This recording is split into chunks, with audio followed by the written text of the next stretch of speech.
Voice, JN Money, From Abroad to Yad, and Cineco, Keeping Cayman Covered. We ask our listeners and viewers to avoid any statements or comments which are abusive, derogatory, malicious, or defamatory. Do not use indecent language or make any statement that is false or misleading. Call 1-800-534-8255, 949-6990, 949-8037, or WhatsApp us on 925-3261. Live from Radio Cayman Studio. This is For the Record with Orrett Connor. Hear from your government officials, independents, and the opposition on issues that matter to you. For the Record. Engage in an open dialogue between residents and lawmakers. With Orrett Connor. Informative, impartial, insightful. This is For the Record. And now, your host, Orrett Connor.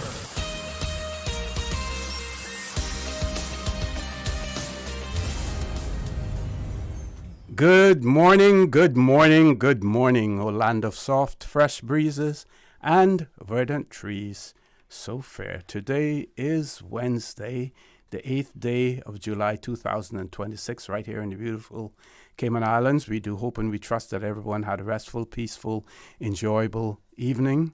Those of you who are on our roads, whether you're a pedestrian, a cyclist, or if you're operating any type of motorized vehicle, we urge you to please be extremely cautious.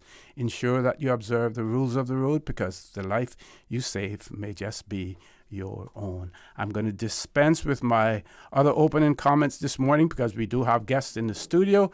And before I introduce our guests in the studio, we have to recognize the birthday shout-outs. Brought to you by Coca-Cola. Coca-Cola available across the Cayman Islands. You should accept no substitutes from generation to generation. Coca-Cola, still a Cayman classic. Let's look at some of the birthday shout-outs. We see where our friend Mr. Dermot Mahan, I think he's back in Ireland now, but he used to work in the Cayman Islands. He's celebrating his birthday today, and 2 days ago, Mr. David Cook, known as Cookie, celebrated his birthday as well. So we want to wish happy belated birthday greetings to happy birthday belated greetings to Mr. David Cook as well. Let's quickly look at other birthdays. Yesterday, Mr. Kendall Connor celebrated his birthday. Also, Carrie Rochelle Christian Walker celebrated a birthday yesterday. Also, Renee Parsons celebrated a birthday yesterday. If you know someone who's celebrating a birthday or any other momentous occasion, please share that information with us right here on For the Record, and we will give them a birthday shout out during the course of the show this morning as well. So folks, we're going to be talking about See Sunday, which is an annual global Christian event celebrated on the second Sunday of July to pray for seafarers and fishers and to thank them for their vital, often unseen work in moving 90% of global trade. Charities and churches globally, including the Mission to Seafarers, Stella Maris, and the Sailors Society, they organize fundraisers, deliver pastoral support, and provide essential services for the 19 million men and women who work in hazardous conditions at sea. So here to talk about See Sunday this morning is Miss Merle McGann and the Honorable Mr. Mckeeva Bush. Folks, good morning. Welcome to For the Record. Good morning. Good morning, O.C. And just so to jump ahead a bit here, I just want to remind everyone that I was never a seaman. I am here because I'm the patron of the association and has been for many years. I just stay behind the scenes.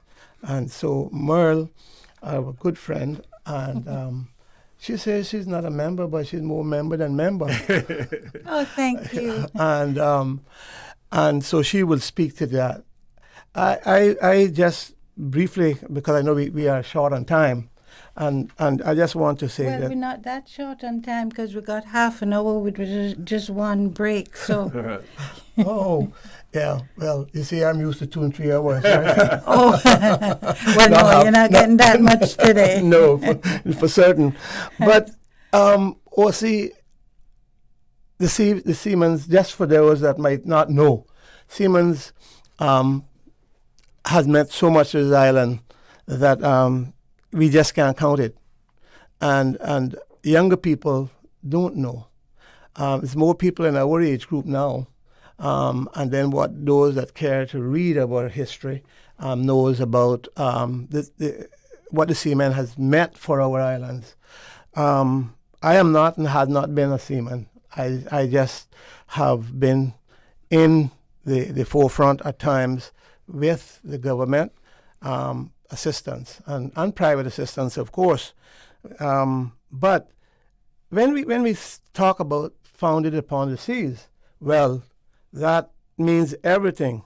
Absolutely. A special meaning. These islands were in many ways founded upon the seas. Our people lived by the sea, worked upon the sea, traveled by the sea, and through God's grace built our future and a future from the sea. And so our story of seafarers is not just a story of ships and oceans or sea. It is a story of boys becoming men before their time. Many left Cayman as teenagers.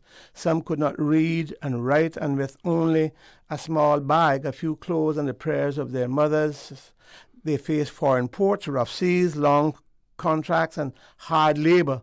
But they carried with them Caymanian discipline, Caymanian honesty, and Caymanian seamanship. Caymanian know how to work hard. And so we can recall the many that went to sea. And some went from, I know people that went from, I think Mr. Werner, who's still alive and with us, I think he went. I think he passed about Verna Leebanks. Yes, no, he's not passed. No. Okay, Yeah. I've got a different person. But he is. I apologize. I think he must have went around 9 or 10 years old. I know we had family that went very early as well. Mm-hmm. They went to sea very early, but that was to the Mosquito Keys. And not many of them have left. Not many of them are here with us. I should say they have left, but they're not with us. So we in this country owe them the beginnings. The beginnings. I thought you went to COC. 9 months. I thought was something around that. Yes, yeah. You didn't get locked in a freezer and had to let you or anything like that, right? No. How old were you, OC? I was, that was in 1968, 17 years old at the time. Oh, you were actually older then. So we have a lot of people to thank for the association because I think people like Brother Robert Borden, who's now acting president, or is in charge right now of the board. You know, Mr. Denniston is not well, and he, I think, put the association. Well, as I said, several boards over the years have done well. He put things in place and made it much more solid, and so we are working better today. And so we have a lot to thank him for. And I think we've begun to show that, although sometimes that is late. That's why I choose national heroes when they were alive. But yes, he is, as I said, the country is beginning to thank him in different ways. But we have a lot. They started down at the old base. And people like, I was going on to say, people like Mr. Brother Robert Borden will remember that. I don't know how many more of that age is left. But back then, with they started something. They used to meet there, I know. Okay. And I think the late first national hero, Jim Barton, was instrumental in having putting something together that was giving us a remembrance of our seafarers' heritage. Okay, so Miss Merle, Present. let's talk about Sea Sunday. And first of all, our listeners and viewers shouldn't confuse the Day of the Seafarers with Sea Sunday, two completely different things. True. There are Can you talk about that distinction? Well, I think Cayman knows now that Sea Sunday itself is, as you reiterated, a global celebration. It is a religious celebration, not just Christians, actually. Every religion, people are involved because we have every religion at sea, you know. And it started way back 1834, I think it was, immediately after slavery, or should I say emancipation. And it began in the UK with some lovely ladies deciding to send reading material, etc., to ships that sailed from British ports. And it has grown and grown and grown. It didn't come to Cayman until I introduced it with my dearly beloved cousin Denniston in 2022. Okay, so just 4 years. This is our 50th, yeah? Yeah. 21, Yeah, 22. I'm not very good with dates. This will be our fifth year. This will Be the fifth year. Everybody knows I'm not good with dates nor names. Anyways, it is growing and growing and growing. Every year it gets bigger and bigger and better. And so here we are on Sunday. I strongly suggest that people get there on time before 1 o'clock because we're going to begin promptly. And there is where? There is the Seafarers Hall at Prospect. Okay. We do expect a really full house. So again, get there on time if you want to even get in, I suppose.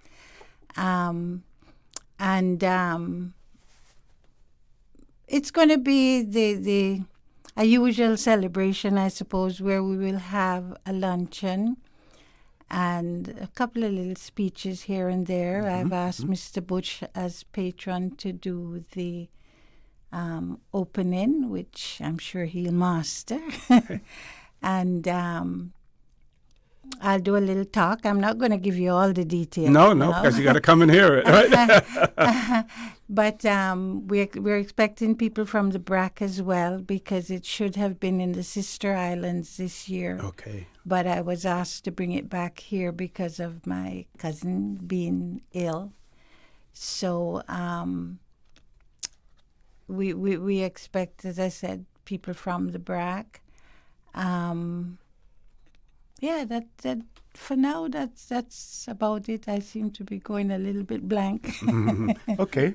It's a good time then for us to take a commercial break. Folks, when we return, the conversation with Miss Merle McGann and the Honorable W. Mckeeva Bush will continue. We're talking about Sea Sunday, which will take place on this coming Sunday, the 12th of July. It is an annual global Christian event celebrated on the second Sunday of July to pray for seafarers and fishers and to thank them for their vital, often unseen work in moving 90% of global trade. When we return, we will also talk about what Sea Sunday, the opportunity that it provides for you. You've heard Ms. Merle talk about the event at the Seafarers Hall.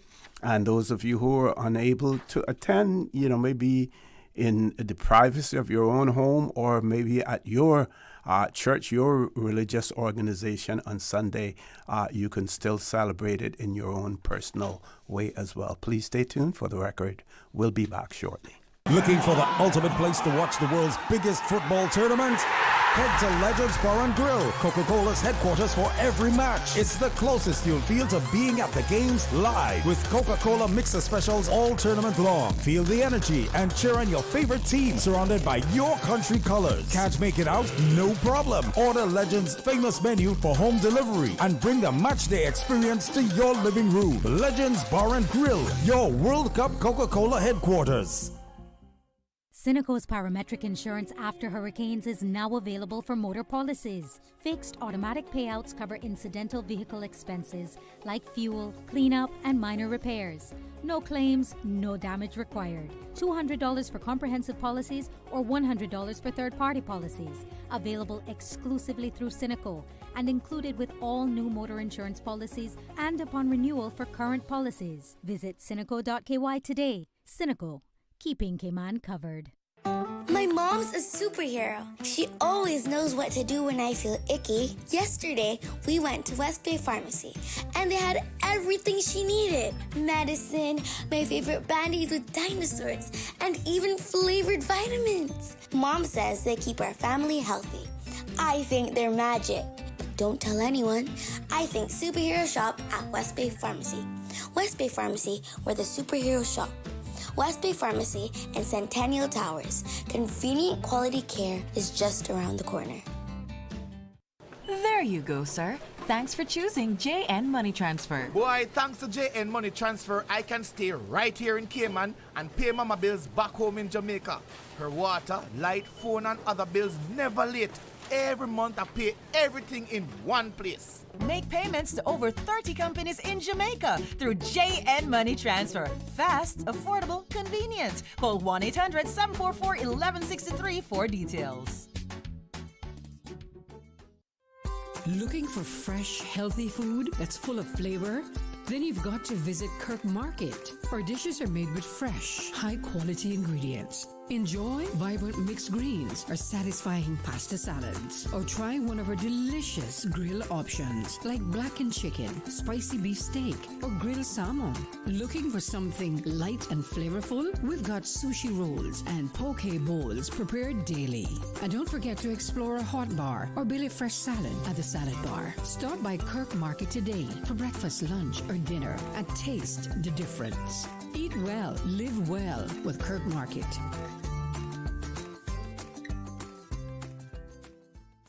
Your dream home starts with a vision, and often inspiration is at the heart of that vision. Brand Source Home Gallery's in-house designers are here to help bring your vision to life. Whether you're remodeling or building a new home, Brand Source Home Gallery is your one-stop solution. Explore their kitchen cabinets, sinks, faucets, bath fixtures, tubs, vanities, and more. Let Brand Source's designers help and inspire you with your next project. Call 623-5000 and schedule an appointment with a design expert at Brand Source Home Gallery, Dorsey Drive, Industrial Park, serving Cayman for 50 years.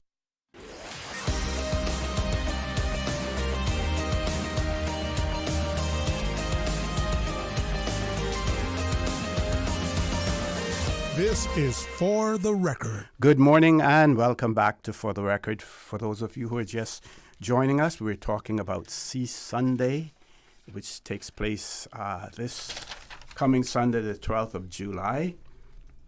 In the studio with me, we have Miss Merle McGann and the Honorable W. Mckeeva Bush, and he's patron for the Seafarers Association here in the Cayman Islands. So before we went to the commercial break, I was pointing out, and Miss Merle also pointed out, that we will be celebrating it at the Seafarers Hall here in the Cayman Islands. 1 o'clock sharp. Right.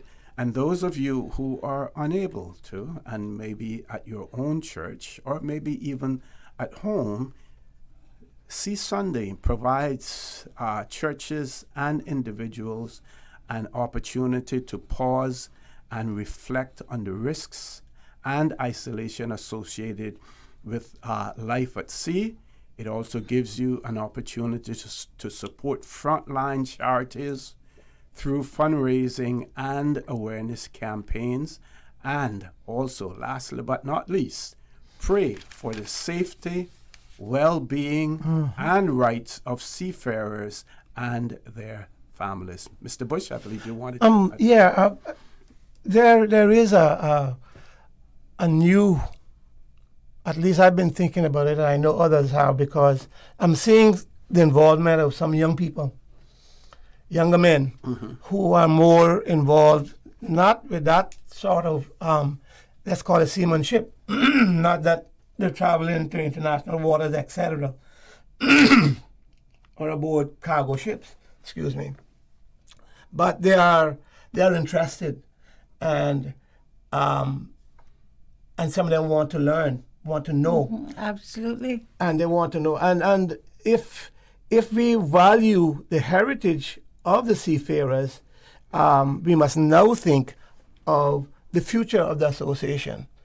The older ones are going, and we will go. The younger one might go before some of them, but we are all going. But the younger ones are interested, and I am very happy to see that. And there's the question of whether the person are working in the marine, as I said, related jobs. The marine, making their living off the maritime occupation, mostly in tourism, of course, in our island, will be seen to qualify as seafarers, whether that would be that, but maybe associate membership of some kind to get them involved. And this is something that I am hoping that the board will sit down and look at.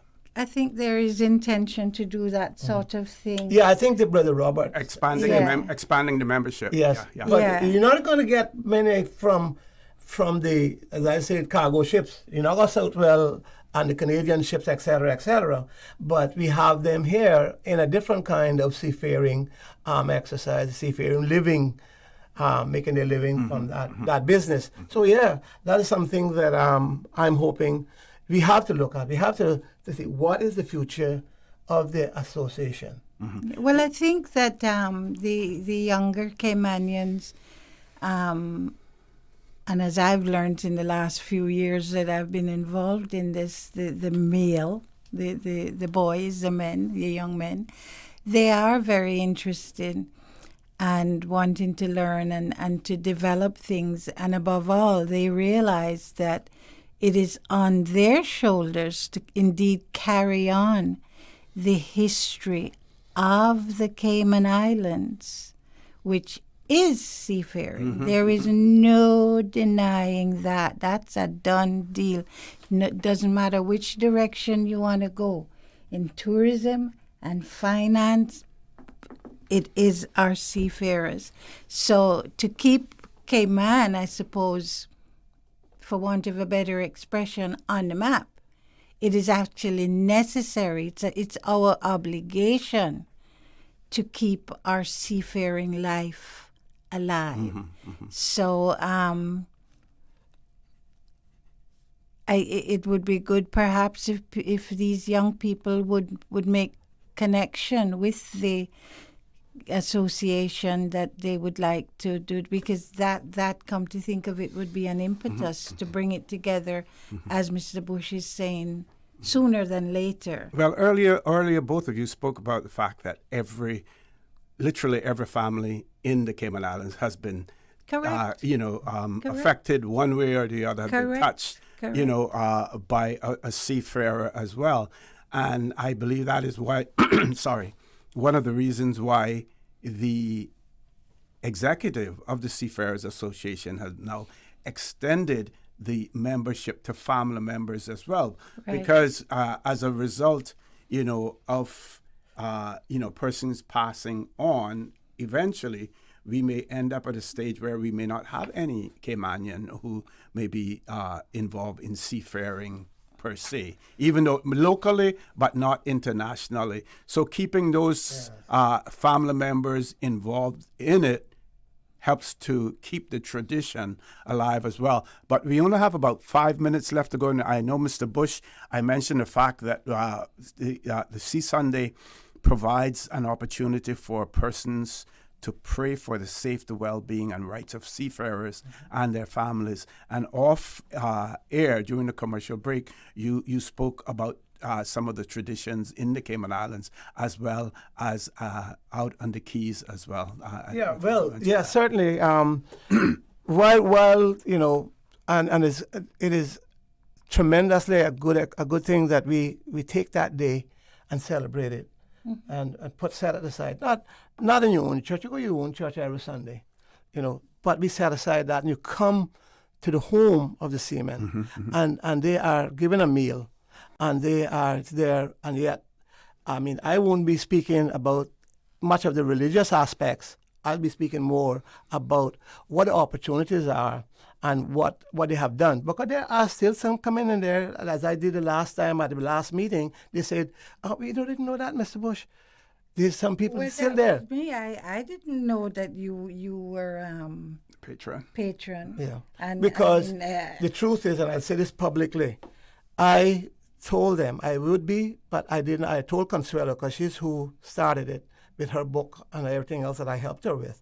And I said, I do not want to be seen up front because of the politics. I didn't want people to believe that I was there because the politics had nothing to do with the politics. It was how we grew up, where we know where we came from. And so I kept in the background. I never publicized. Not even when they come to the church and they ask for, because I'm an honorable member, they would call it, honorary member. And they name, wouldn't even, I said not to even go that far. I didn't want people to politicize it. And so now that I'm out of politics, yes. So, and I was, as I listened to you there, maybe God has retired you from politics now, because indeed you have a big job to do with this. Well, we cannot let that tradition die. We can't let the association. Right. And right now it's still alive, thanks to that Brother Robert and the people that really manage that. I say that because it is so many that I don't know all who's involved, but there is a good board in the absence of Mr. Denniston that is carrying the strength of that, and the membership seems to be satisfied with what we have.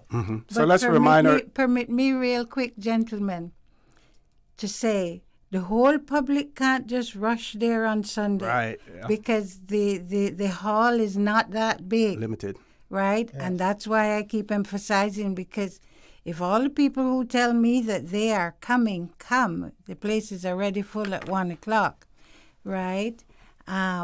So let's remind people of the venue, the time as well. 1 p.m. on Sunday, Seafarers Hall at Prospect. Be on time.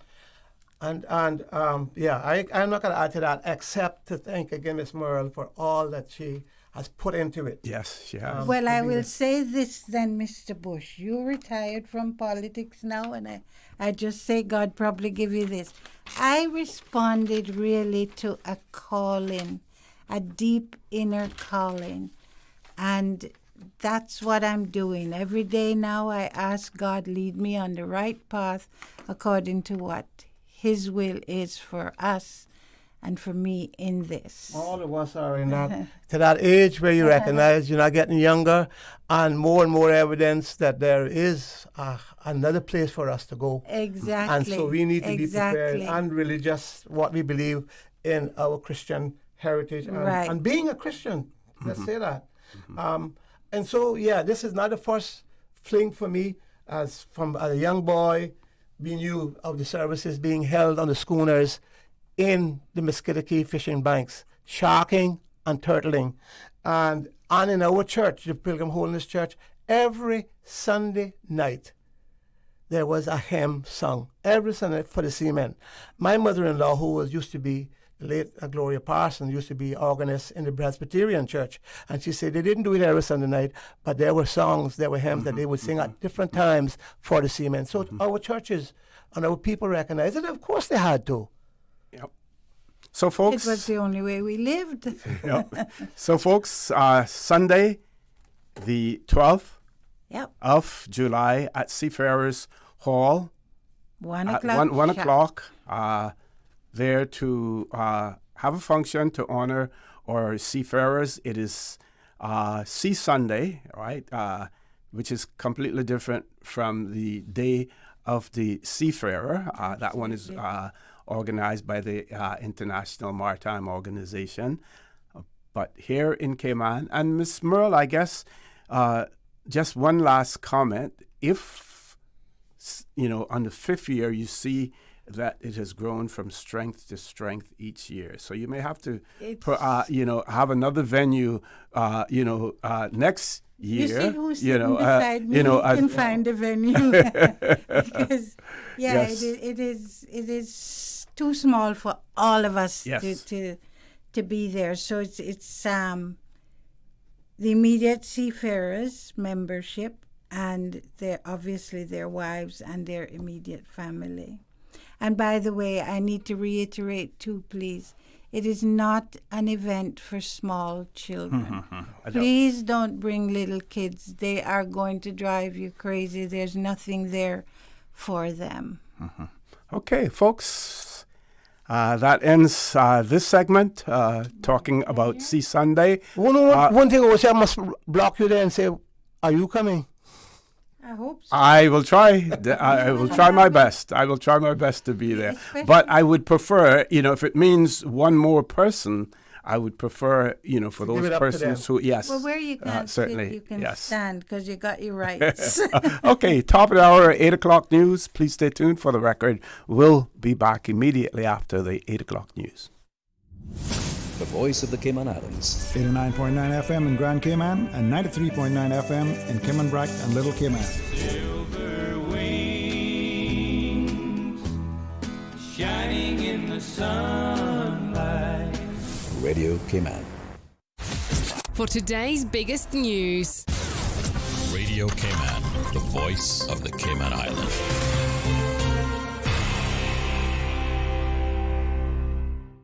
With your latest news, I'm Carsley Fuller. Local gas prices fall. According to the Utility Regulation and Competition Office, the average price of self-service regular gas fell 11 cents to $5.83 a gallon. The average price for premium self-service dipped 13 cents, taking it to $6.32 and making up for the 13-cent price increase seen on July 1st. The average price of diesel is now $6.17, a 1-cent drop. According to Offreg, you can get the cheapest self-service regular gas on Walker's Road for $5.62. That's 16 cents cheaper than last week's lowest price. On the diesel side of things, refuel at the airport has the lowest price at $5.63 a gallon. You can find the latest gas prices at offreg.ky. It's a financial boost for ex gratia payments. Finance Committee Chair, the Honourable Ralston Englund. Supplementary expenditure with respect to TP47 ex gratia benefit payments for seafarers and veterans for an increase of $1,275,000 being approved. Please say aye.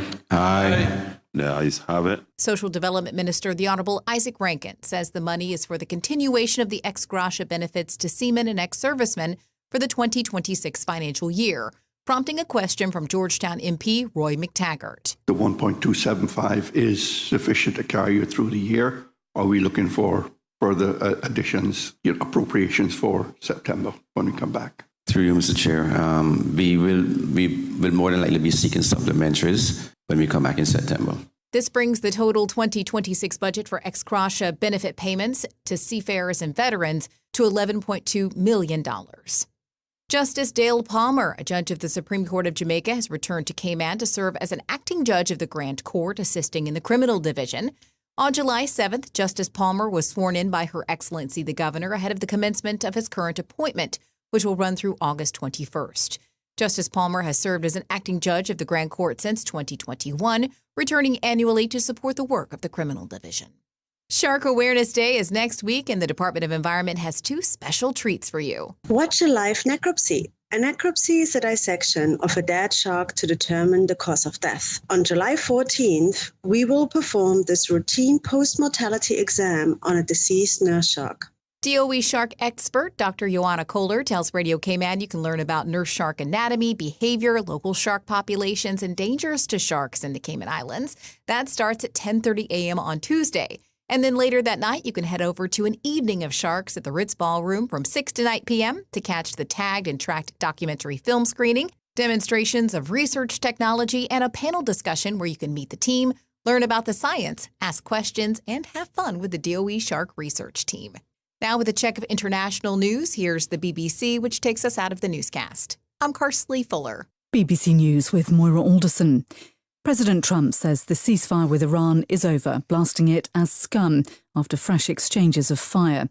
Speaking at a NATO summit, he described Iranian authorities as sick and violent, saying he didn't want to engage with them.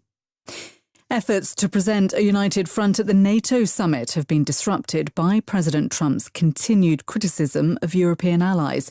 He's revived his interest in taking over Greenland, prompting Denmark's Prime Minister to say her country was ready to defend its Arctic territory. Mr. Trump has also lashed out at Spain, threatening to cut off all trade. In response, Brussels said it expected Washington to honour its trade obligations. Ukraine has kept up its bombing campaign targeting remote Russian oil refineries, leading to a nationwide petrol crisis. 2 refineries were hit in Tatarstan and 1 in Saratov. A court in Berlin has sentenced a German palliative care doctor to life in prison for murdering 15 of his patients. The 41-year-old was described as having a lust for murder. He gave 12 women and 3 men lethal combinations of muscle relaxants and anaesthetics without their knowledge, while visiting them at home in the early 2020s. Funeral ceremonies for the late Iranian Supreme Leader Ali Khamenei have continued in the Iraqi city of Najaf, one of the holiest sites in Shia Islam. Crowds of mourners followed his coffin that was driven on a truck to the shrine of Imam Ali. BBC News. Stay in touch with Radio Cayman with the latest up-to-date, accurate news and information. For your convenience, the headline news will be repeated on our sister station, Breeze 105.3 FM, weekdays at 8:30 a.m. Follow Radio Cayman on social media, Facebook, Instagram, Twitter, or download the Radio Cayman app in the App Store or log on to www.radiocayman.gov.ky and stay connected to what's happening in the community. Radio Cayman, your voice, your choice, your radio. My mom's a superhero. She always knows what to do when I feel icky. Yesterday, we went to West Bay Pharmacy, and they had everything she needed. Medicine, my favorite band-aids with dinosaurs, and even flavored vitamins. Mom says they keep our family healthy. I think they're magic.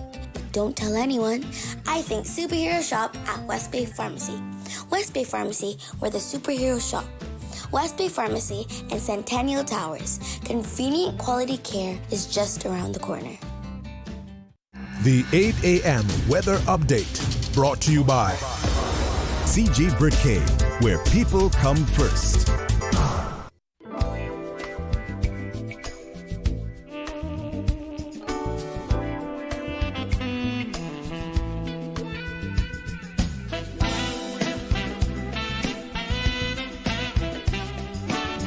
Pleasant good morning. Let's take a look at the latest weather report. Synopsis indicate a few isolated showers are likely at times today as residual moisture lingers nearby due to a recently passed tropical wave which is moving into the Bay of Honduras. Convergence from daytime heating may allow for a period of some showers in the afternoon as a result. Lingering amounts of Saharan dust will continue to decrease throughout today as this continues to move around the periphery of the high-pressure system.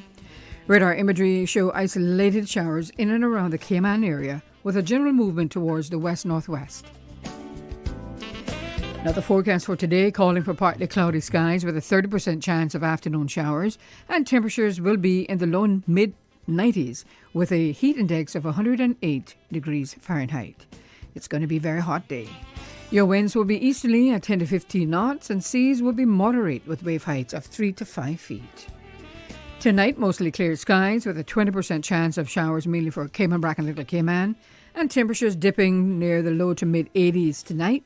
Your winds will be easterly at 10 to 15 knots, seas moderate with wave heights of 3 to 5 feet.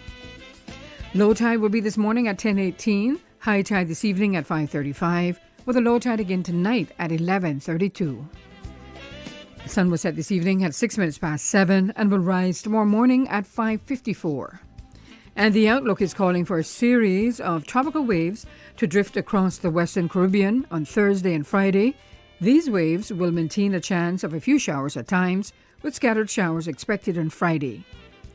Winds and seas will also increase on Thursday, with a small craft advisory to be issued and expected to linger through the next few days.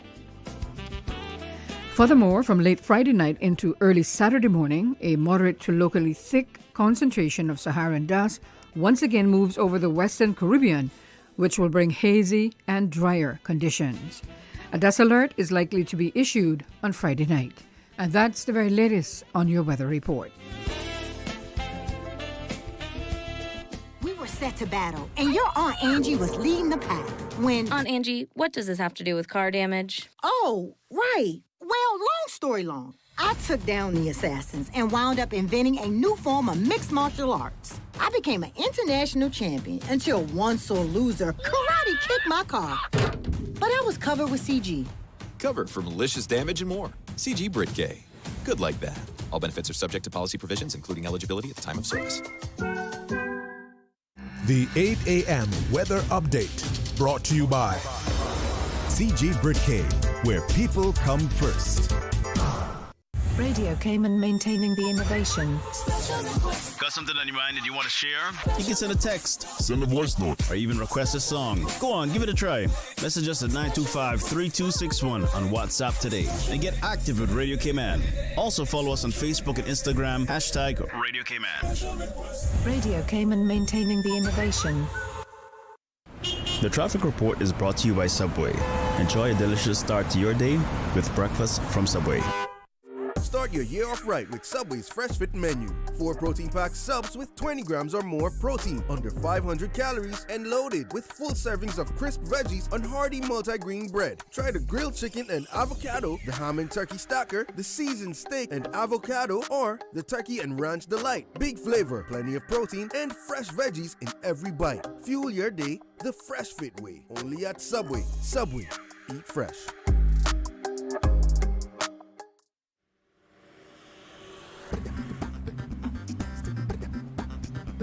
Top of the morning, let's check in with traffic, see what's happening on our major roads.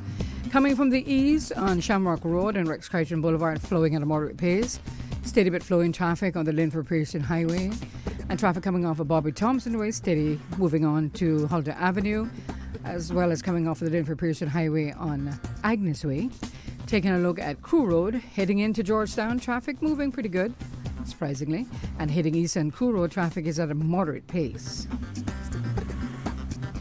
Taking a look at the West Bay area, the West Bay Road and from the Ritz, traffic is moving steady, heading towards the Georgetown area, especially in front of the Ritz, and heading towards the West Bay area, traffic moving at a moderate pace. Eastern Avenue and Godfrey Nixon Way moving moderately in both directions.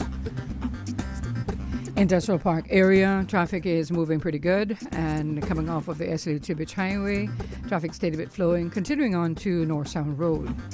If you see any accidents, let us know by calling us at 949-6990. Remember, safety first. That text can wait. Keep your eyes on the street and not on the tweet.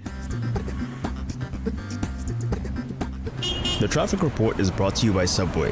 Enjoy a delicious start to your day with breakfast from Subway. Craving something bold, juicy, and packed with flavor? Introducing KFC's new crispy barbecue sandwich served on a soft, buttery brioche bun.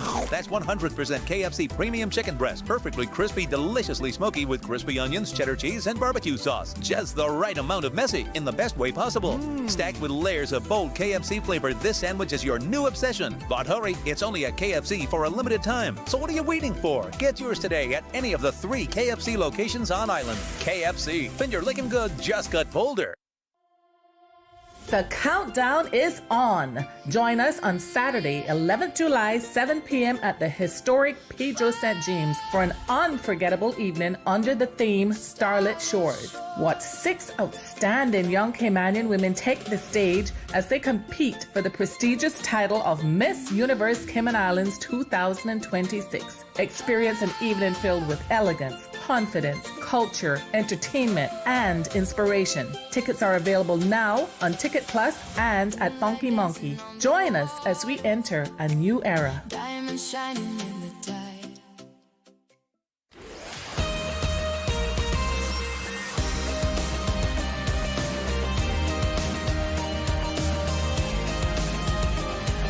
For the record, with Orrett Connor. Good morning and welcome back to For the Record. While we await the arrival of our guest in the studio, first I want to extend condolences to the family of our late national hero, Miss Honorable Francine Jackson. We want to certainly extend our condolences to the family, and as more information is provided in relation to the proceedings that will take place, we will keep you informed.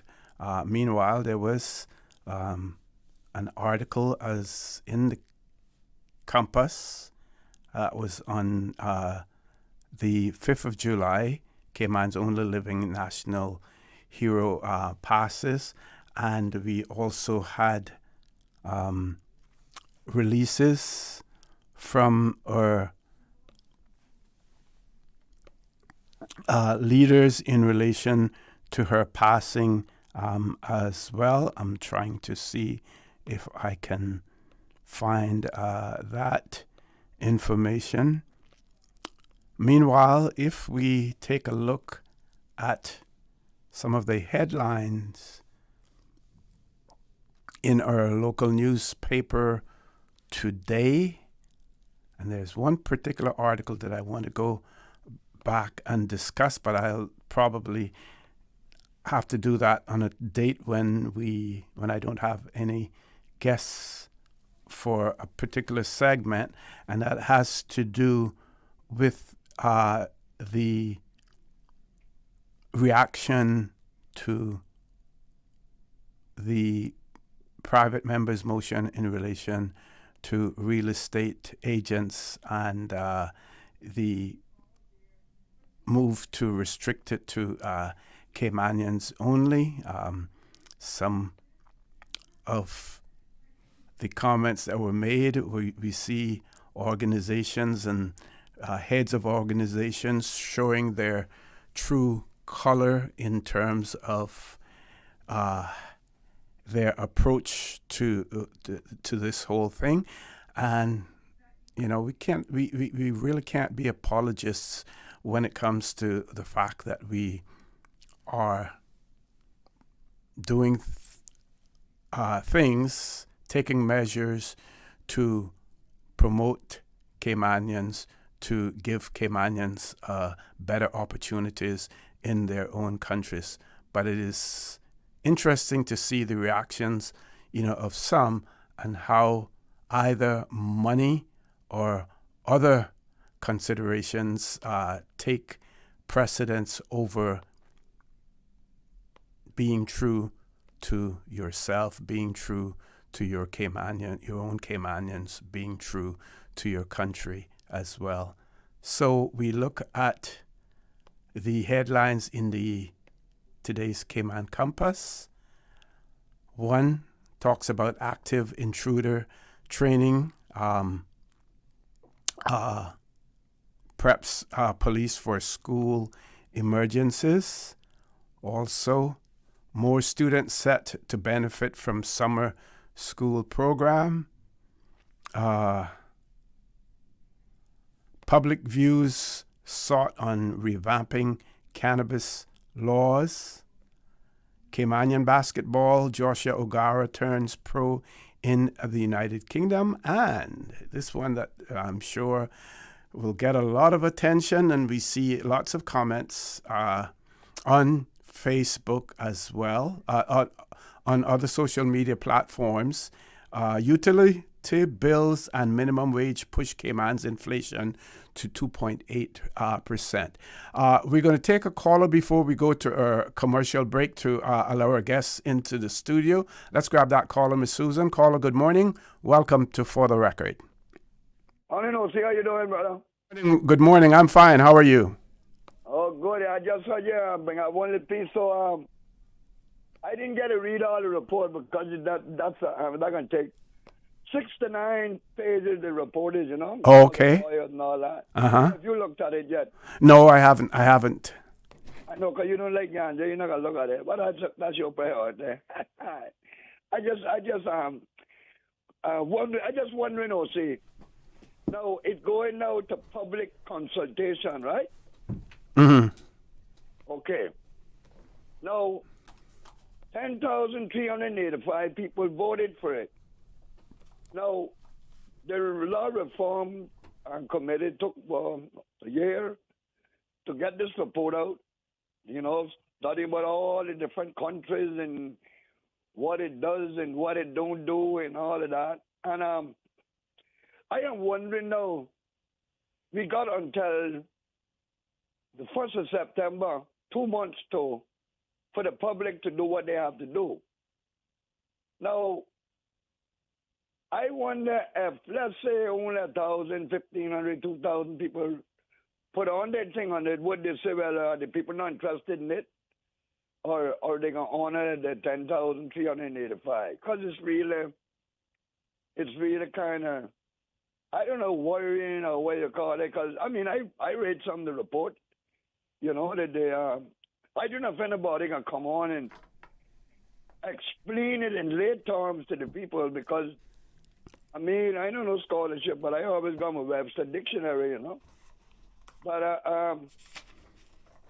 the some of the sticking points in it is where we were gonna get the marijuana from, and one of the jokes I got out of it is the impact it would have on the black market. No, that kind of that sound like what the Chamber of Commerce just said when the government gave the citizens increase on bringing stuff home. Mm-hmm. That you could hurt the small businesses. So, I mean, the only people that worry about the black market is us that is in the black market, you know.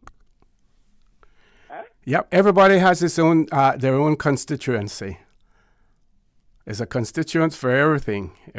I just want to respond to your comment that you made in relation to the fact that I probably wouldn't read it because I'm not in favor of it.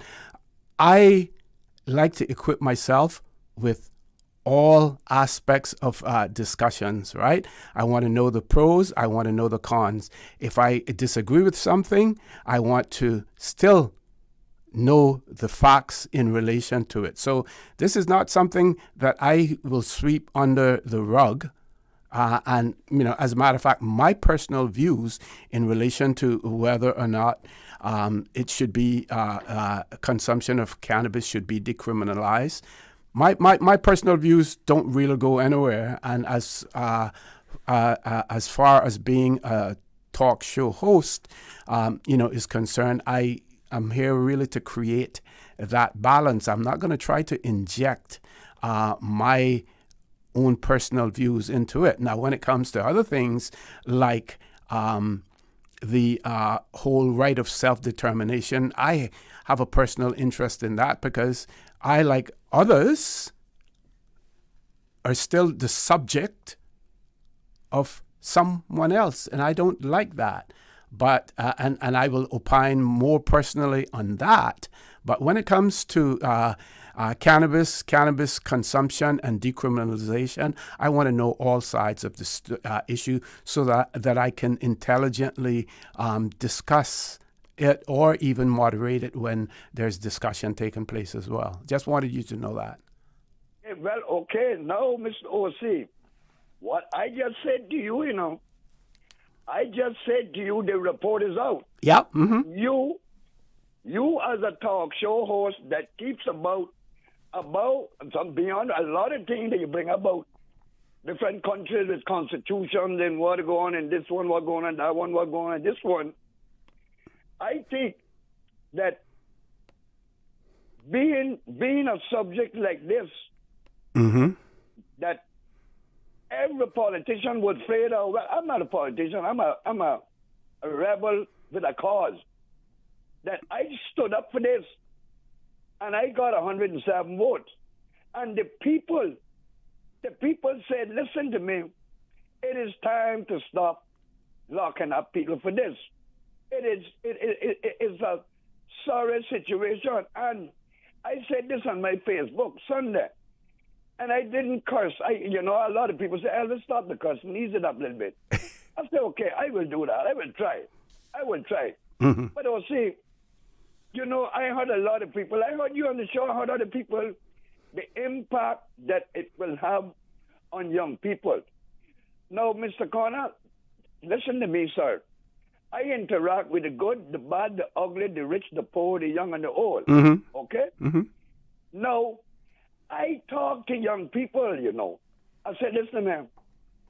I used to think Bob Marley was a god, can you smoke ganja and thing, and I was a musician. Okay. Remember, you can smoke your herb, but you have to work. You can't smoke your herb and sit down on that grapefruit. And, if you're not going to, you try to go to school. If you can't get, if you're not everybody can be a doctor, lawyer, per se, but learn a trade. I said, look at you, I'm making a lot of money in construction, and I try to instill this in the young people. Now, come and tell you the impact, one of the biggest impacts that it had on the young people, and not only the young people, on the Cayman Islands itself, in this way. We always talk about we want Caymanians to join the police force, right? I'm associated. Mm-hmm, mm-hmm.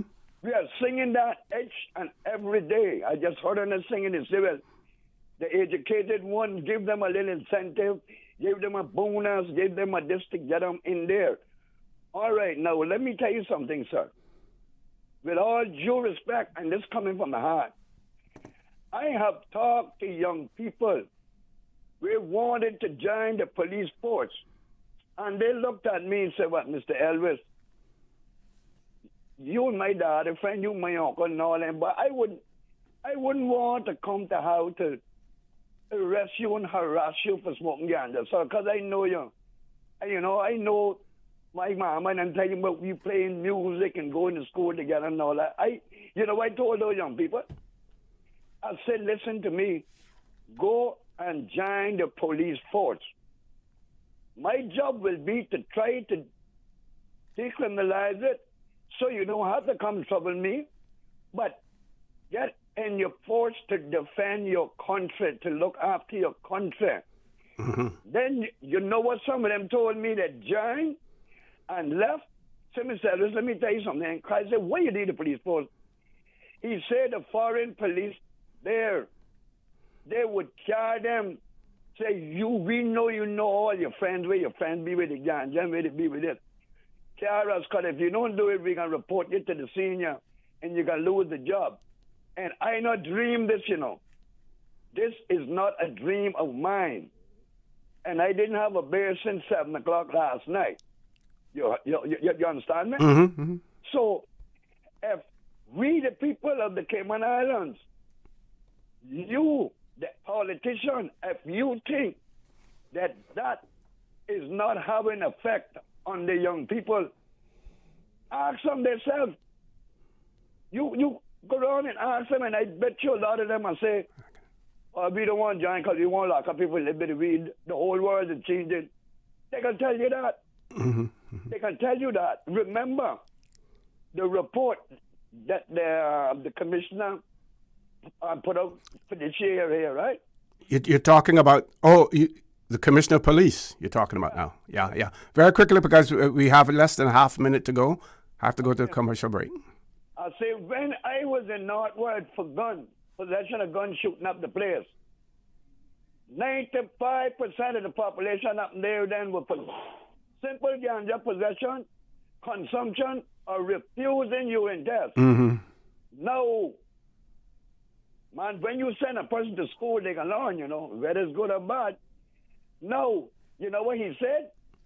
About 60% of them is up there now for serious crimes. That should speak something. That should speak something very well. Yeah. And Mr. O.C., I know you've got access to the computer. Look it up, and let's bring it up one day if we can have a nice... Well, I'm going to... The report, it has just been published. Hard copies can be obtain. I can find it online as well. And trust me, you will hear more about it. Trust me. Thank you very much, caller. We're going to go to a commercial break. Any callers that are on hold, we're going to ask you, you may want to try calling back during the course of the show once we open up the phone lines. When we return, I will introduce our guests. Meanwhile, please stay tuned for the record. We'll be back shortly. She hear clunk and her car stop. I was just about to send her some money, so I send it straight to her JN Money Transfer card. It cost me less, and perhaps she use the card, pay the garage right away. She'll get discount through the JN Rewards program in Jamaica. This card make things easy. You can even get funds at any multi-link ATM. JN Money Transfer Card. Fast, affordable, convenient. Tell your loved ones in Jamaica about it. Sign up is free. Did you know that Doctors Hospital provides urgent care services 24 hours a day, 7 days a week? And Doctors Hospital's urgent care physicians have access to the most advanced MRI and CT imaging in the Caribbean, providing reliable diagnostics when you need it most. When you need quality urgent care for an illness or injury, Doctors Hospital is here for you 24/7. Whether it's a migraine, chest or abdominal pain, shortness of breath, broken bones, or another urgent need, Doctors Hospital at the top of Walker's Road. Urgent care right now. Babe, not tonight. You keep poking me and I need to be rested for meetings tomorrow. What? I was almost asleep. That's the mattress spring I keep telling you about, not me. We really need to get a new mattress. Tossing and turning, back hurting, can't sleep? It might be time to turn in your old mattress and go to bed with a new one. Browse the huge mattress showroom at Brand Source Home Gallery and pick the perfect mattress today. With mattresses to suit every budget, Brand Source Home Gallery stocks a wide selection of sizes and styles like pillow top and gel memory foam. So stop tossing and turning and sleep better tonight with a new mattress from Brand Source Home Gallery, Dawson Drive, Industrial Park.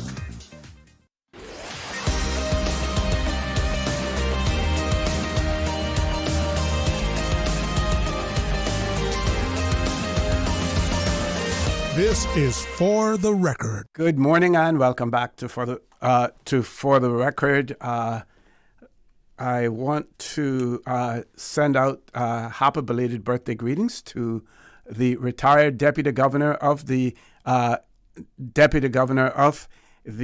Cayman Islands, Honorable Franz Manderson.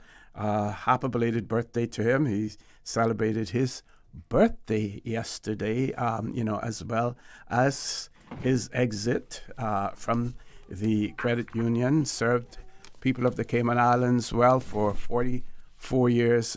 We're extremely grateful and thankful, for his contributions as well. So it's my pleasure to introduce in the studio with me Honorable Joey Hugh, Leader of the Opposition. Mr. Hugh, good morning. Welcome back to For the Record.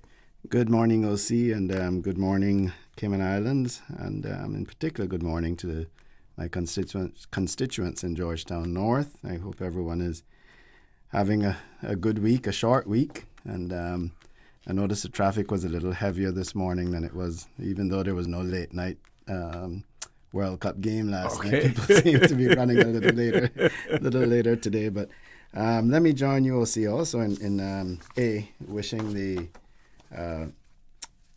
former Deputy Governor a well-deserved retirement, and of course join you in wishing him a happy belated birthday.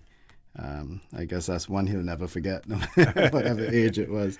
But I know I got a note from him last night saying he had a very memorable day yesterday, and congratulations to him, and well-deserved. Certainly. And congratulations to the new Deputy Governor, Miss Gloria McPhail-Nixon, Mm-hmm. and may she have as wonderful as the first day as the former Deputy Governor had on his last day.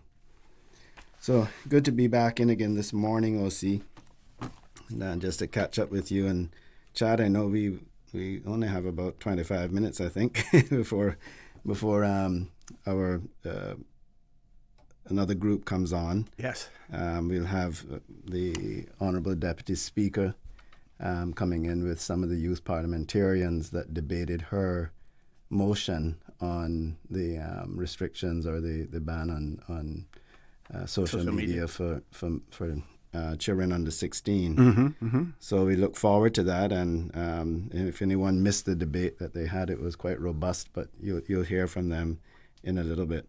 OC, we just finished up Finance Committee, and there's been quite a bit in the press about that. I won't dwell on that too much, but I just wanted to, on a recap, what transpired last week in Finance Committee was the government came in. It was not the budget, because I think a lot of people are saying that it was the budget. So I just wanted to clarify, it was not the budget. It was the government coming in for additional funding. So we are 6 months into the first budget year of the government, 2026-2027. We're 1.26 billion was approved in November last year to start on January 1st of this year. 1.26 billion. The government came back for another 134 million. So that is in addition to the 1.26 billion. So that puts the 2026 to 2027 one-year budget cycle at 1.39 billion. So 1.39 billion works out to, in US dollars, about $167 billion. $1.67 billion in US. In US, yeah, 1.6. In US. Yeah. So if you add that on, they had, again, 1.26 billion allotted for January 2026 to December 2026. They added 134 million to make it 1.39 billion. And in 2027, from January 2027 to the end of December 2027, they had another 1.29 billion, because we have a 2-year budget. Right. So that gives us a grand total in CI dollars of about 2.68 billion for 2026 and 2027. Mm-hmm. Where does that additional 300 and something thousand come from? The additional 134 million that they just did. Yes. 134 million. Yeah. That came, OC, from the government's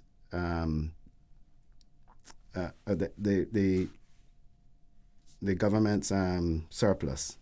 So the government projected a particular surplus. They had an overage in the surplus, so they decided to come back and spend that surplus. Okay. And OC, if we were to go through all of the things that they intend to spend it on, some were alarming but not surprising, like Cayman Airways, with the fuel costs, with the Havana route having to be dropped. They had some mechanical issues. But what I think some of the things that came out of it for us was that some of the ministries actually said that they were underfunded, that they knew they were going to be underfunded. And that's when the original budget was presented. Right. Although we were told when the original budget was presented that it was so high because it's a realistic budget and that they're being open and transparent. However, a couple of ministers actually said during Finance Committee that they were underfunded from the get-go, and they knew that. In fact, one minister said that he's still underfunded, that they're going to watch it from now until September, and they may come back in September for more money for that ministry. So those were the surprising things. You know, you can't argue when government says they're buying land for housing or buying land for preservation, or when they're spending the money on people. It's hard to argue. What I'm concerned about, OC, in the budget, and we won't belabor it, is that we are just 6 months into the year. And we all know that financial services carries us, all of the financial services fees can be sometimes up to 70%, 65% of the budget is received on January 1st. And then that carries you through the first couple quarters of the year. Now we have a long summer ahead of us with the hurricane season as well. We also know that the government intend or have drawn down on majority of the borrowings as well. So we have hurricane season coming up. We see today in the news that the ceasefire between the U.S. and Iran has been called off. Mm-hmm. Price of oil has already gone back up. We have a hot summer ahead of us. I was thinking, not only my son is going off to university in August, and just looking at the airfares to get him there and for us to go with him to get him settled into the dorm and all that sort of stuff, that's going to hit so many Caymanians, especially those who are traveling back to Europe at the end of the summer, if they can get to come home for the summer. I know some kids that aren't coming home for the summer because just the cost of airfare. So these are things that aren't the government's fault. Certainly aren't the government's fault, and none of it is the government's fault. But the government has to prepare for it. Yes. And I just felt I was a bit alarmed by the appropriations coming into Finance Committee, the 134 million. My feelings were let's get through hurricane season. Let's at least even wait until September to see how the summer goes. But they felt necessary. Some of the ministries needed that funding now, and they felt comfortable enough that they could draw down on this money at this point, despite having a challenging summer ahead of us. So we'll see. It is what it is. It's done. We just pray. We always pray that things go well for the country, and we don't, none of this sort of stuff backfires on us. They have all of the inside information, so we have to, I guess, trust that they know what they're doing. But I did find it a bit unsettling that they were drawing down on this surplus just 6 months into the budget. So that was Finance Committee last week, I think it was. Lost track of time. Yes. And prior to that, just a couple of weeks before that, we were in Parliament. We'll see. And it's, we're now on break. The standing orders for the Parliament calls for a parliamentary break for the months of July and August. So we will be back sometime in September. But we had 5 days of Parliament in March. And then in April, on the 28th of April, we had another 3 days. And then we had literally 2.5 days last week or week before last. So in total, about 10 days of Parliament for the year. And I raise that, OC, because we have always talked about every government that I've been involved with, and since I've been in opposition, I've talked about setting out a parliamentary schedule. And what that would avoid is persons having conflicts. It gives people time to plan. For me, I think even on the government side, one of the issues they have is that the ministries may promise delivery of certain, and whoever they want to talk, whether it's legal draft, and will promise deliveries of certain legislation, and it never happens. But if they were to set the schedule to say, hey, Parliament, it's in the calendar, Parliament is here, I think that would give them more of a target to achieve that. It would also allow the opposition to prepare themselves as well, and not have these long lags where let's look at the motion that Mr. McTaggart brought on the duty concessions. He filed that, we had that motion ready for weeks and weeks and weeks, and filed it weeks in advance. And then when we finally got to Parliament, they said, we've been working on that, and we approved it last night, the night before Parliament. Now that might be true, but had we been to Parliament earlier, Mr. McTaggart's motion would have hit the floor long before, or assisted the government in making that decision about the duty concessions for the summer. So these are the little things, but I think out of the last session, OC, which got a little heated, is this without there being a set schedule, the government came in and said, we want to finish on Wednesday. But we have graduations, understandably. We have funerals, happens. But we're going to fit it in to 2 days, basically. So Tuesday and Wednesday. So both nights we're working until 1 in the morning and then 2:15 in the morning. Now, OC, if we've only met less than 10 days for the year, why do we need to pack the last session in to the last 2 days? You know, and then you get people getting tired, from the speaker getting tired and irritable, to members getting tired and irritable, to where I personally had 4 private member motions and had to cut my debate in half because I know people on the other side were falling asleep. You know, there were accusations later on in the morning, I should say, early in the morning, that, the opposition is complaining because they don't want to do the people's work.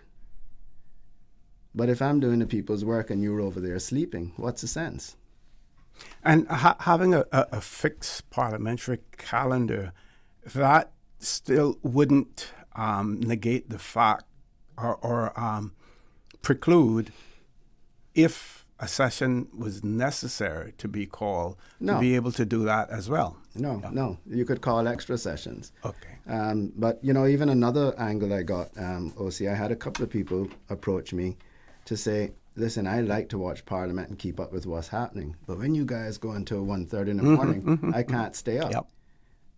So, I think it's something to be considered. The quality of debate just goes downhill. People are sleeping, understandably.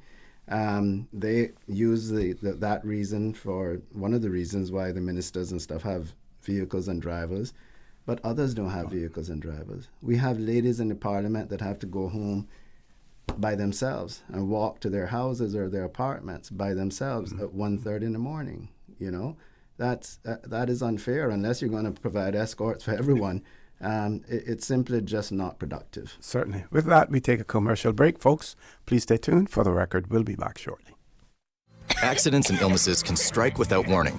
Ouch! When it comes to urgent care, every second counts. At Doctors Hospital, we have a dedicated team of experienced doctors and nursing staff available to you 24 hours a day, 7 days a week. Don't waste time in an overcrowded emergency room when you need urgent care. Whether it's a broken bone, a severe infection, or a sudden illness, trust in Doctors Hospital's unwavering dedication to providing the best immediate care. For complete urgent care when you need it the most, choose Doctors Hospital, located in Georgetown, 16 Middle Road. Cineco's parametric insurance after hurricanes is now available for motor policies. Fixed automatic payouts cover incidental vehicle expenses like fuel, cleanup, and minor repairs. No claims, no damage required. $200 for comprehensive policies or $100 for third-party policies. Available exclusively through Cineco and included with all new motor insurance policies and upon renewal for current policies. Visit cineco.ky today. Cineco. Keeping Cayman covered. Looking for fresh, healthy food that's full of flavor? Then you've got to visit Kirk Market. Our dishes are made with fresh, high-quality ingredients. Enjoy vibrant mixed greens or satisfying pasta salads. Or try one of our delicious grill options like blackened chicken, spicy beef steak, or grilled salmon. Looking for something light and flavorful? We've got sushi rolls and poke bowls prepared daily. And don't forget to explore a hot bar or Billy Fresh salad at the salad bar. Stop by Kirk Market today for breakfast, lunch, or dinner and taste the difference.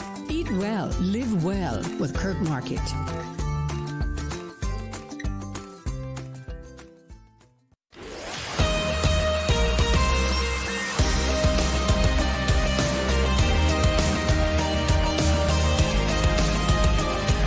For the Record with Orrett Connor.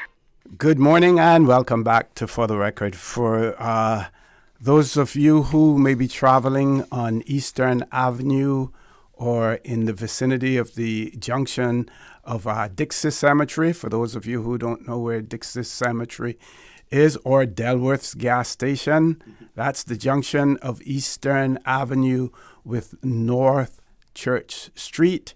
There is a disabled trailer in the area, and as a result, that is slowing traffic down. So just want to let you know about that in the event. And you heard the leader of the opposition speak to the fact that traffic was a little bit more congested this morning when he was coming in, and that may have accounted for that, Mr. Hugh.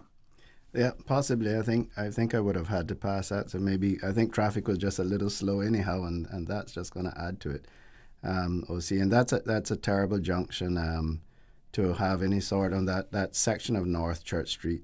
What happens then is it backs up everything along the Esler Tibbetts Highway, Eastern Avenue, and north into South Church Street becomes at a standstill because there's only one outlet, and that's the Bodden Road. And then when you go through Bodden Road, you're back into the traffic at Eastern Avenue again. Yep. And there needs to be, the plan for the Godfrey Nixon extension would somehow assist there because people could avoid some of those pain points and cut into have a shortcut. Yes, yeah. Yep. And when I was minister, we looked at and even spoke to landowners to connect Watlers Road to the Hell City roundabout. And there's an opportunity to do that. And there again, that would also relieve some of that pressure, give people another outlet when we have accidents or vehicles broken down in that area. But it is a critical junction for sure. Certainly. If I may go back quickly to, talking about the parliamentary calendar, what sort of reception has been received from other members of Parliament in relation to this? And would this be something that the parliamentary management group would be looking into as well? Yeah, the Parliamentary Council would certainly be a part of that. But we had been told from the get-go that the Honourable Speaker and Honourable Premier were working on a schedule. And so we've had a couple of times where Parliament was called right up at the last moment. They have made attempts, and I'll be transparent about this, where they've kind of indicated to us that this is about when we're going to have Parliament. But there is no set schedule. And then also, should we just say whenever Parliament is called, it's at least 5 working days long? Because it starts on Wednesday. And quite often what we try to do is finish by Friday. With Thursday being private members, or we used to call it Opposition Day, but it's actually private members, the day for private member motions. So if we were to say it starts, the standing order says it starts on Wednesday, let us say that it's 5 working days or 6 working days, even if you do Wednesday to Friday and then Wednesday to Friday. The thought process between the Wednesday start was to allow government to continue to do caucus and cabinet Monday and Tuesday. I think this government does caucus and cabinet on one day, I'm not sure. But that was a reason to start on Wednesday to allow government to have caucus and cabinet. So if you were to do Wednesday to Friday and break Monday or Monday and Tuesday, because you can, once the Parliament starts, you can suspend that standing order, and we come back on Monday or Tuesday if they can have cabinet caucus in the same day, and then go for another 3 to 4 days. Then that gives you enough time, and it allows persons to adjust and to thoroughly debate their topics. It's one thing where the government just gets up and says or tells you beforehand we're going to accept it. But I think, for the purpose of the public, they want to know what was the reason for bringing this motion. And that's where the debate comes in. That's where you, and to be fair, OC, we put a lot of time and effort into these things. Without a full complement or a whole ministry of staff, we have to sit there and do all the research ourselves. We have one staff member now with Ms. Bush, but majority of research is done by ourselves in opposition. Then we have to draft our speeches, draft the motions, then write our speeches and prepare and everything. And then when you get there, you feel compelled to just sort of skim through your debate with the government, either saying we're going to accept it or not going to accept it. And so we when we come to the Parliament, we come with practical ideas, ideas that we feel we have the time and through our listening tour have been going out there and listening to people And these are ideas driven by the people. So some of our motions were supported, like I said, but some were turned down without real debate on the motions because everybody's tired.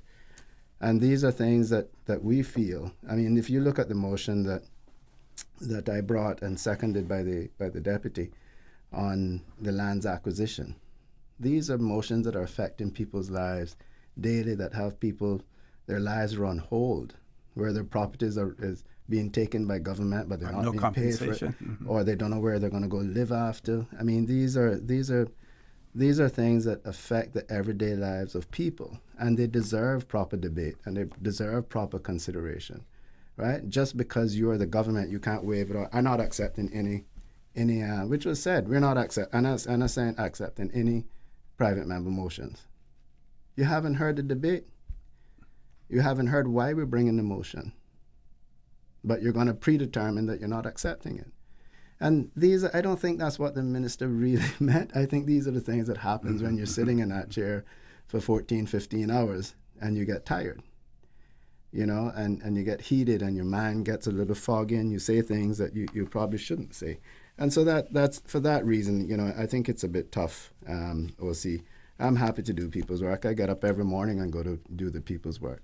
It doesn't mean that I have to put my health at risk or, because I feel I like working at night, that I'm going to put everybody else, jeopardize everyone else or inconvenience everyone else. But, OC, I won't dwell on that anymore. Again, we made an effort to bring motions that we think will make people's lives better. I mentioned the motion about the compulsory acquisition. Again, it was accepted by the government, and we thank them for that. But this, again, is something that we all know stories of people going through those battles. And we understand that government has to acquire property, but when they do, the compensation should be fair and it should be timely. They shouldn't have to wait years for it, or they shouldn't have to try and accept valuations that were done 4 or 5, 2 decades ago, like we see happening right now. And so that one was accepted. Supporting small and micro businesses was another motion that we brought through government procurement. Because while it says in there that they should try, there's nothing in there that says that government should set aside or make it easier or put mechanisms in place that small and micro businesses have an opportunity to benefit from government buying, because government is one of your largest purchasers in the country. And if those fundings are going overseas or all going to the big companies, then we're not, as a government, doing our part to support small and micro business. We talk about doing it, but we are one of the best consumers in the country as a government to assist them. And so that motion was to have that written into the procurement law. Okay. And so that was accepted, and hopefully we'll see that going through. There was also the environmental tourism.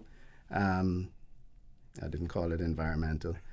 Tourism Enhancement Fund, Sustainable Fund, where we thought that the people come here as a big part of our economy, tourism economy, to see the clear waters, to walk on the 7 Mile Beach, to see healthy reefs and that sort of stuff. And we thought that,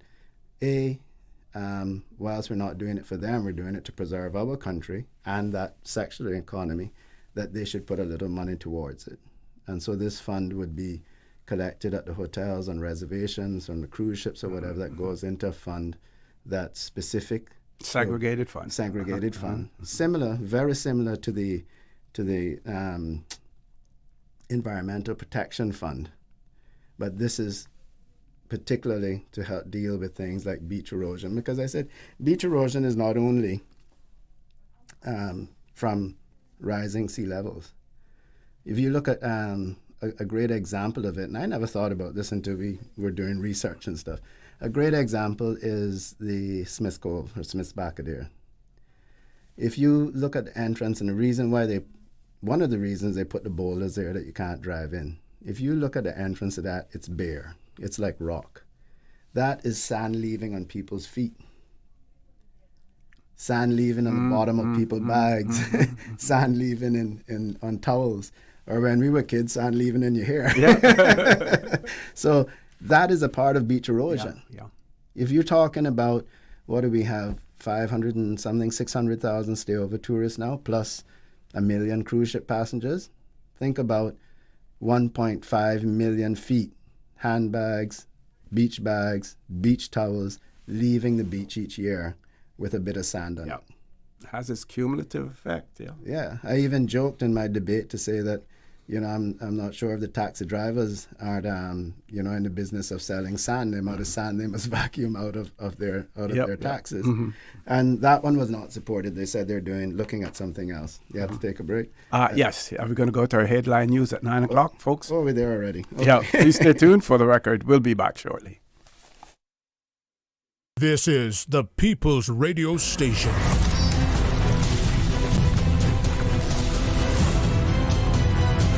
Radio Cayman in the Cayman Islands.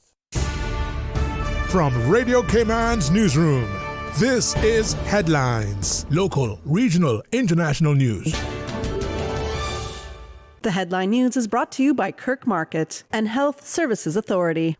As you heard right here on Radio Cayman, inflation spiked 2.8% in the first quarter of this year, with all major indexes increasing except one. Recreation and culture saw a 1.1% reduction, with the Economics and Statistics Office attributing the dip to a nearly 6% decrease in package holidays abroad. In addition, the index for reception and recording equipment, major durables for outdoor recreation, games, toys, and hobbies, and equipment for sport, camping, and open-air recreation all fell. In international news, U.S. President Donald Trump says the U.S.-Iran ceasefire is, quote, over after both countries exchanged strikes.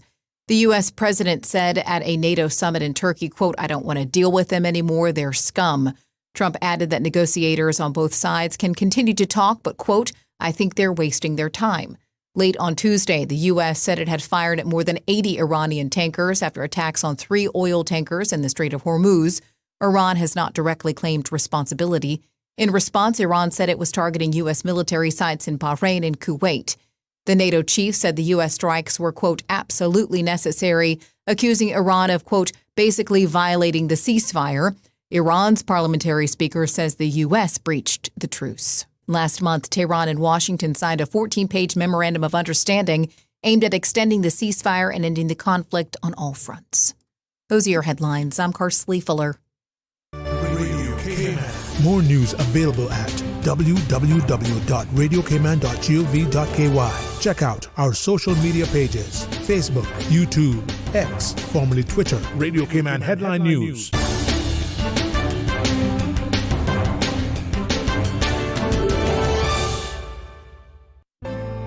Your Cayman Islands Health Services Authority has been the national healthcare provider of the Cayman Islands for many generations. We have elevated our level of care to ensure you, our patients, have the best possible experience. We offer better access to care close to home with the most locations on all 3 islands, delivering a full range of primary, secondary, tertiary, and emergency care. HSA is a JCI accredited organization, and we are committed to caring for you. Looking for fresh, healthy food that's full of flavor? Then you've got to visit Kirk Market. Our dishes are made with fresh, high-quality ingredients. Enjoy vibrant mixed greens or satisfying pasta salads. Or try one of our delicious grill options like blackened chicken, spicy beef steak, or grilled salmon. Looking for something light and flavorful? We've got sushi rolls and poke bowls prepared daily. And don't forget to explore a hot bar or Billy Fresh salad at the salad bar. Stop by Kirk Market today for breakfast, lunch, or dinner and taste the difference. Eat well, live well with Kirk Market.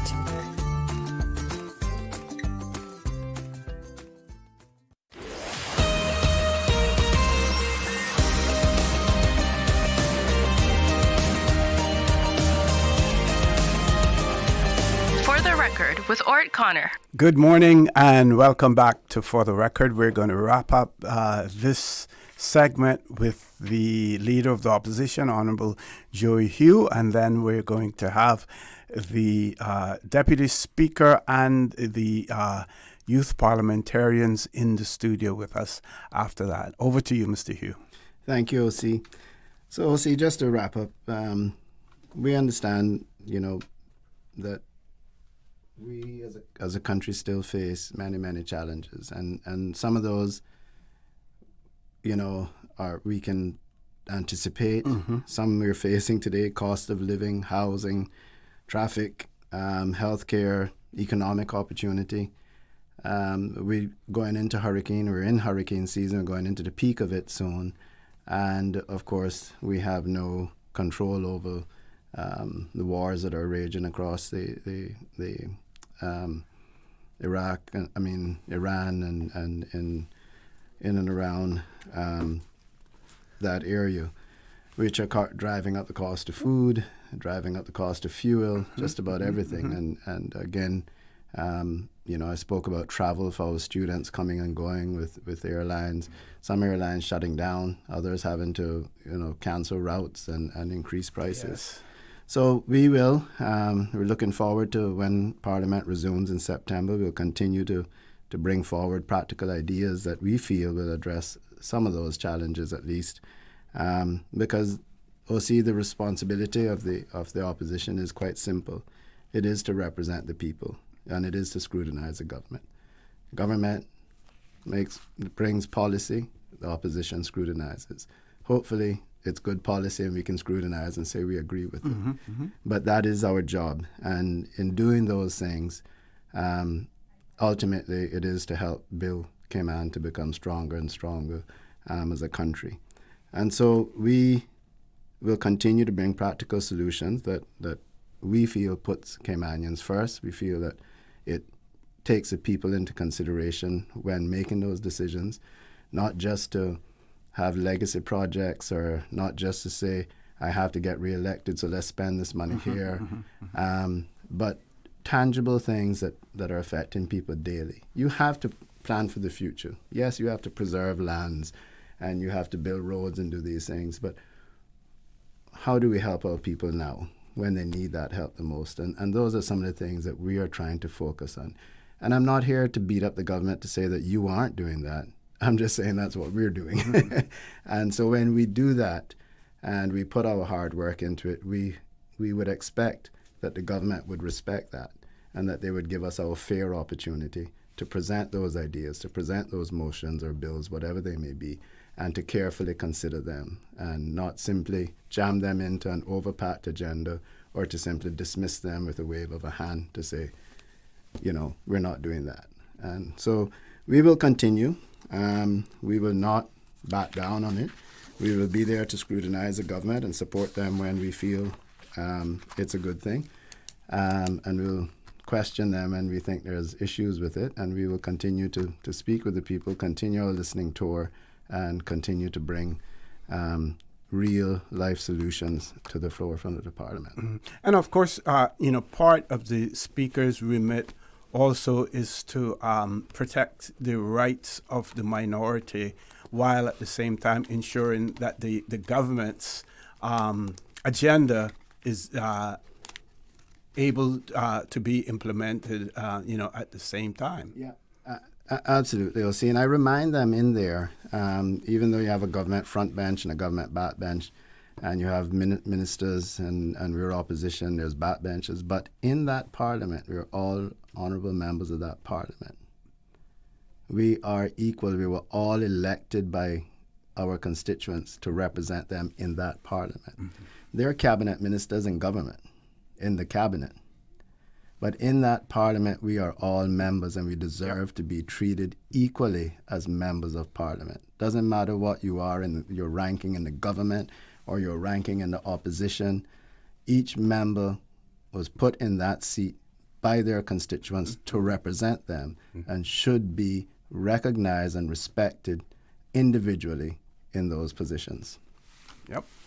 Because you never know when the shoe's on the other foot. And that is another thing. You until you've been in opposition, you don't understand. And I say that from experience, having served two terms in government and now being in opposition. Until you're in opposition, you truly don't understand what it's like trying to represent your people and not having an opportunity to do so. That is in this form of the Westminster form of government, that is one of the challenges. But there are things we can do, like now having, eventually, because unfortunately we're struggling to get and secure a office for the leader of the opposition, which would be a tremendous step in advancing our democracy to ensure equality in the government and opposition to be able to scrutinize them. Yep. But there are things we can do, and I think we are evolving. We're a young parliament. In my now 13 years of Parliament OC, I was the last of the multi-member constituencies, 2013. I was in the cohort of the first single-member constituencies in 2017.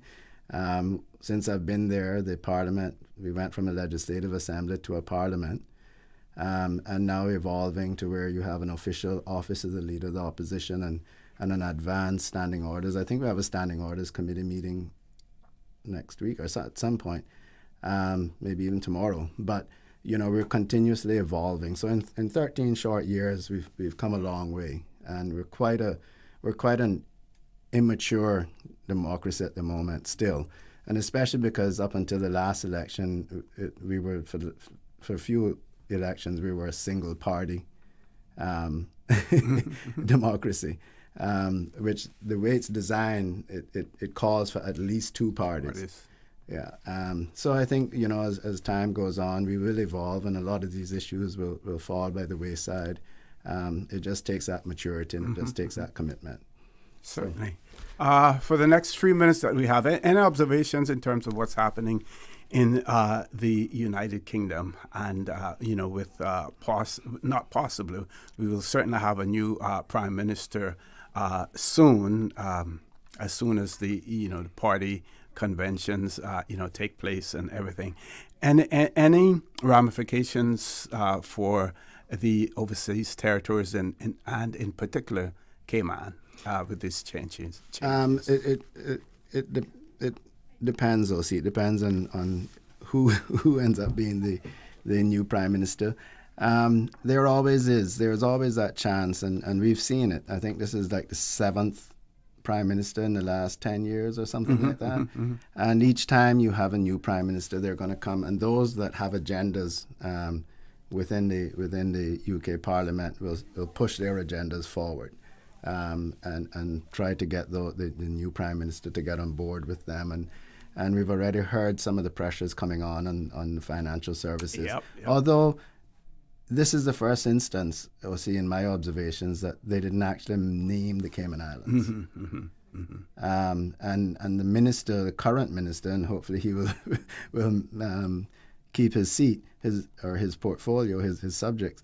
The current minister, praises the Cayman Islands for the work that we've already done. And so that gives me some comfort. So hopefully he remains. But it is unsettling to see what's happening in the UK. If you look at the history of it too, it now they've split into three major parties. Anyhow, there were a couple of parties before, including I was shocked watching the Sesame Street party. Guys are actually dressed in Sesame Street characters, but a lot of it has been because of issues getting things done with the split in the governments and different political organizations. So we will watch keenly. One thing I can say this morning, I'll finish on this positive note. Just up to yesterday, the Premier and myself and his team were coordinating responses to international press on financial services, those sorts of things. You can rest assured, the public can be rest assured, that when it comes to the well-being of this country and financial services, tourism, that sort of stuff, we do not play politics. We are unified in that, and that commitment I've given to the Honourable Premier, that we will always work together on those sorts of things. Okay, that's a good way to end this segment on a very positive note. Folks, we're going to take a commercial break. When we return, we will have the Deputy Speaker as well as the young parliamentarians in the studio with us. So don't change that dial for the record. We'll be back shortly. At Kirk's Home Center, we can make your life much better. We got it all together. We got a great deal in store for you. From cookware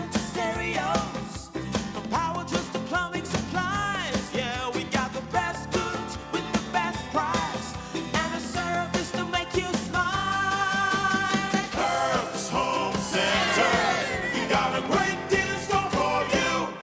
My mom's a superhero. She always knows what to do when I feel icky. Yesterday, we went to West Bay Pharmacy, and they had everything she needed. Medicine, my favorite band-aids with dinosaurs, and even flavored vitamins. Mom says they keep our family healthy. I think they're magic. But don't tell anyone. I think superhero shop at West Bay Pharmacy. West Bay Pharmacy, where the superheroes shop. West Bay Pharmacy and Centennial Towers. Convenient quality care is just around the corner. Can you imagine your home completely organized? At Brand Source Custom Closets, we can. We specialize in designing and building custom closets and storage units for any room in your home, including the garage. With tailored designs and custom LED lighting solutions to fit your lifestyle and budget. Our custom closets expert is committed to enhancing the value of your home with a solution that is uniquely yours. Visit our showroom or call 623-6774 to schedule a no-obligation appointment with our design expert. Brand Source Custom Closets, 209 Dorsey Drive, Industrial Park. Hello, Cayman. This is George. From April 1976, I've been tuned in, listening in, and calling in to Radio Cayman from the first time, the initial broadcast, and continue up until today. So I want to congratulate Radio Cayman and the whole entire staff. Hold on a little bit longer.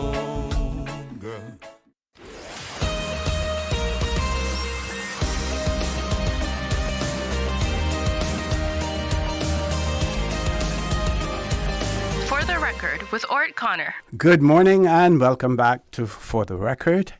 For those of you who followed the debate in our youth parliament, first time that it was held in the summer, or you may have read the article in the Cayman Compass in relation to it. That article was written by Sarah Bridge on the 6th of July, 2 days ago, and it started by saying potential politicians of the future debated one of the hot topics of the day at the first ever summer meeting of the Cayman Islands Youth Parliament. The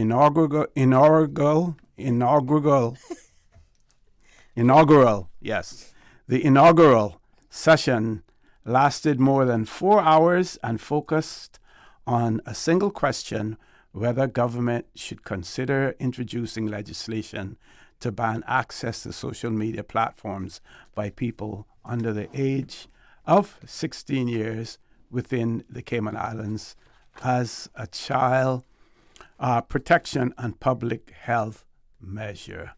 So those are the comments made in the Compass in relation to it.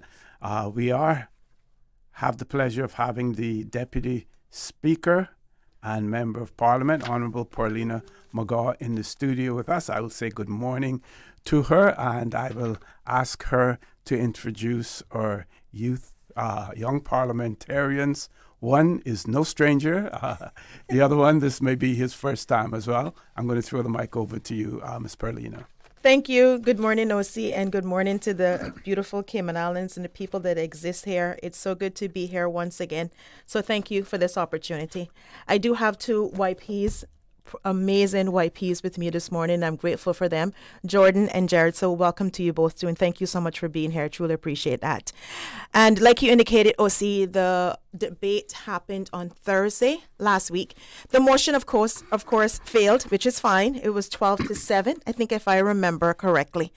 And that really kind of gave me great insight of what they have to offer. And I think they're part and parcel of this ban. And let me first start by saying, I do want to congratulate every single member of the YP. They did a phenomenal job. And whether they supported or opposed the motion, I think what was demonstrated more than anything was their thoughtful research and their respect for debate. These young people have a great respect for debate and for their other colleagues, which was quite impressive. And I think what I also saw and what I appreciated was their genuine commitment toward the issue that's affecting young people, because there's no there's no denying it. We do have an issue with regards to social media. It is impacting. So I do want to say thank you to each and every young parliamentarian that actually participated. I think that's exactly why the youth parliament is created and why it was necessary and what it was meant to achieve was to be part and parcel of this democracy that exists here in the Cayman Islands. Like I said, the debate was valuable, very, very, very, very valuable. I wasn't looking for everybody to agree with me, which is fine, but I wanted to hear how young people saw the issue because at the end of the day, it directly impacts them or their sibling. And that's what I was looking for out of the debate more than anything. I think their perspectives and their input is so invaluable, so important. And I think as we go along and as we progress with the national conversation of social media being banned, what does that look like? Like I was just speaking to Jordan outside and he was talking about third spaces. That's needed. I didn't even know the terminology of third spaces. So see, we can learn from them as well, right? And what does that look like? What does that entail? Because we can't be in a position in government and saying, all right, let's take away this, but we can't give them this. We have to think about what can be compensated or what can replace that social media ban because it will have an input. And so things like that was quite invaluable and quite insightful from my standpoint. But again, of course, Jared opposed. I think he regret opposing when he actually started to do more and more research. That's me trying to convince him. And Jordan initially he had actually opposed as well, but then he changed his mind. I think he understood the gist of the motion, that it's not anti-technology and it's just a delay. It's not entirely ban situation and the ramifications that come with social media. We cannot deny data. It exists. And we cannot deny what has happened in our own household as well. So I think Jared will obviously establish, why he was against and state his reasons. And whereas Jordan will give you his perspective and we go from there. And we're more than happy to take callers because this is a national topic of national importance that's going to have a national impact. Okay, so we'll let our listeners and our viewers know that the phone lines are open if you want to call in. Remember now, we want to restrict it to the topic, at hand. Our toll-free number, if you're calling from a flow number, 1-800-534-8255. You can also call on 949-8037, 949-6990, or you can WhatsApp us on 925-3261. So first of all, let's hear from Mr. Jared. Good morning. Welcome. Thank you very much for welcoming back, Mr. O.C. It's great to be here, and good morning to the wonderful people at the Cayman Islands. So, as you heard, I oppose the motion in the Youth Parliament debate, and the main reason why I oppose the motion is because, in my opinion, I felt that the young people should have been approached before the motion was introduced to Parliament, so that then the parliamentarians could get the different perspectives from various young people and add in the different viewpoints, the different perspectives into the motion, so that when it was introduced to Parliament, you could have then say, okay, the young people were a part of this discussion and just move forward with it. I felt that would have strengthened the proposal even more, getting the different viewpoints from the young people. So that's my take on it. Okay, but do you believe that the legislative process will still allow for that input at a later stage? Good point. Absolutely. Because if a discussion paper, let's say for instance, were to be published and ask for input, in relation to that, or even surveys. True. Yeah, and I think let me advise Jared of this. Maybe he wasn't aware. It is a valid point. I think any research or any motion or anything that you're bringing to Parliament that impacts any person, at the end of the day, it has to be well researched. But I want people to also be mindful, like I said before, it's hard to manage every single thing that you're doing until we definitely went with the data, and that was difficult as it is because Cayman don't have a lot of data, and that was difficult as it is while we're trying to meet Parliament's deadline and present it on the floor and working on speeches and so on and so forth. Not that they're not important, they're extremely invaluable, but like you indicated, I think the next phase, Jared, just so that you are aware, is that that committee has to be set up. That committee is going to consist of 2 members of the opposition, 3 members of government, the Law Reform Commission, and 2 members of the YPs. So one thing or another, you all will be involved to some extent.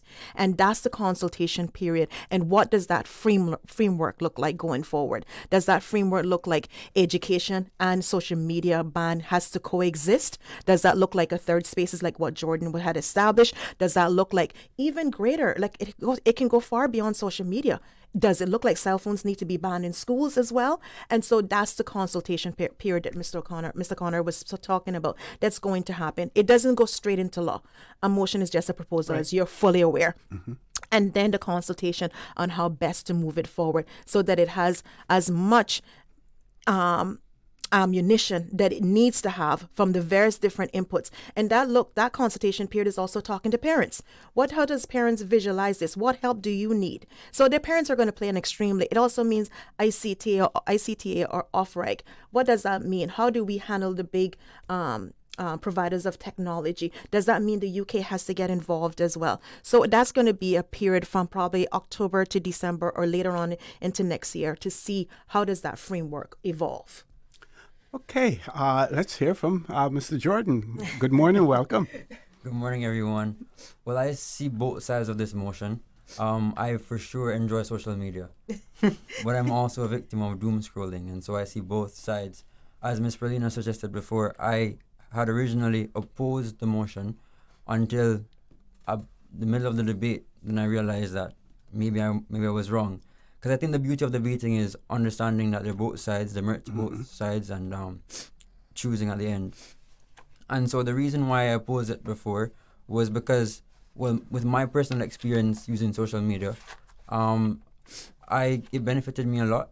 Mm-hmm. However, the research suggested, because I was researching while the debate was going on, that holistically, the impact that it has on youth on a whole far outweighs the positive impact. Mm-hmm. And so I started thinking back about my experience on social media, going to sleep at night, seeing one more scroll every 2 seconds, and the scrolling never ends, procrastinating, never finishing homework on time, and realizing that my peers would have been through the same thing. Mm-hmm, mm-hmm. And so after looking at it, because remember the motion is only to consider it, I was like, okay, this motion is worth considering.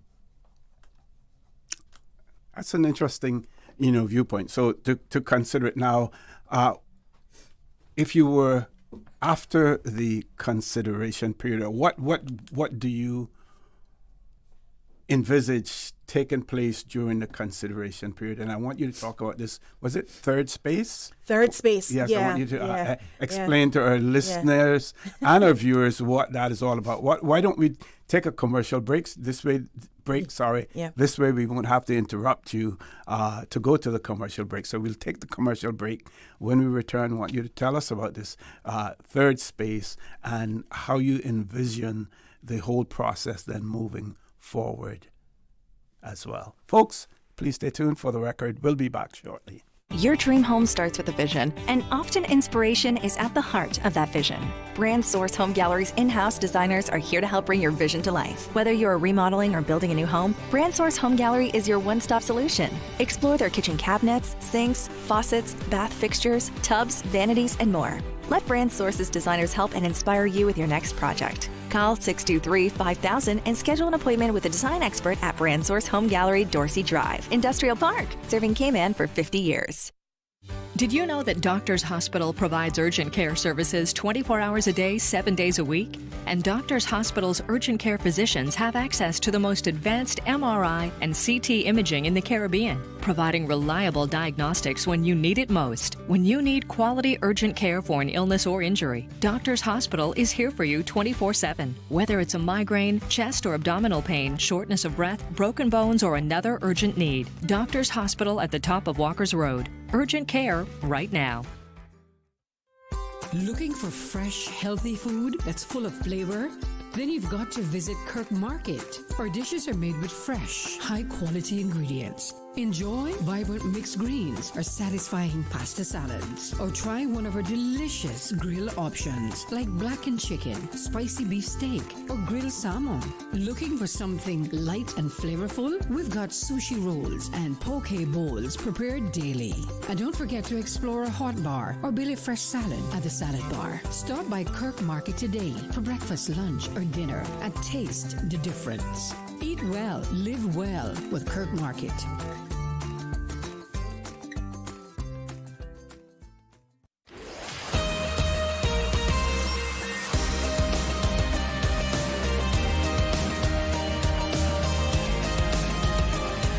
For the Record with Orrett Connor. Good morning and welcome back to For the Record. For those of you who are just joining us, in the studio with me, Deputy Speaker of our Parliament, Miss Pearlina McGaw-Lumsden, and two YPs, young parliamentarians, Jared, and Jordan. And before we went to the commercial break, Jordan had the microphone and he was, talking about the effect social media had on him. He was sharing his personal viewpoints as well. And the two questions, in terms of how does he envisage the process going forward from now? But this new concept for us adults, older Yes. persons, third space, he was going to describe to us exactly what that's all about as well. Over to you, Jordan. Thank you, sir. So a third space is a place outside of your home or school or work that you can go to socialize and do whatever you want to. In this digital era, social media has kind of replaced with third spaces, with most friendships and communities now existing online.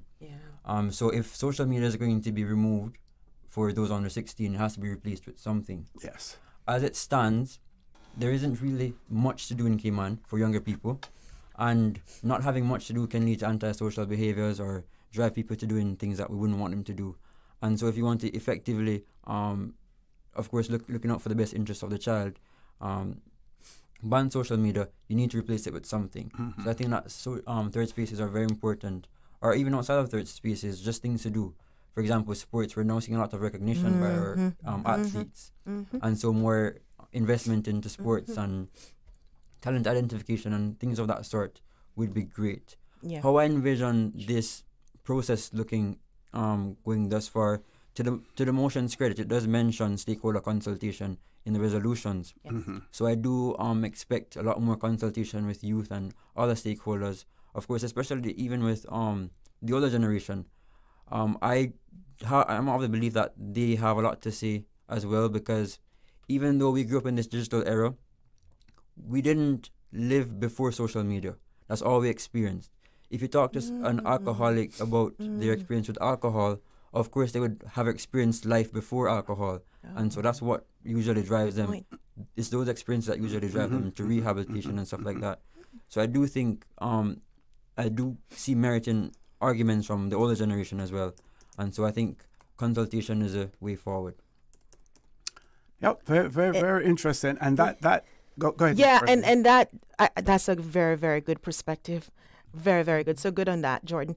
And honestly, I think one of the key elements that was discussed in the debate, I think mostly from the opposition and some from government as well, was that education. You have to educate.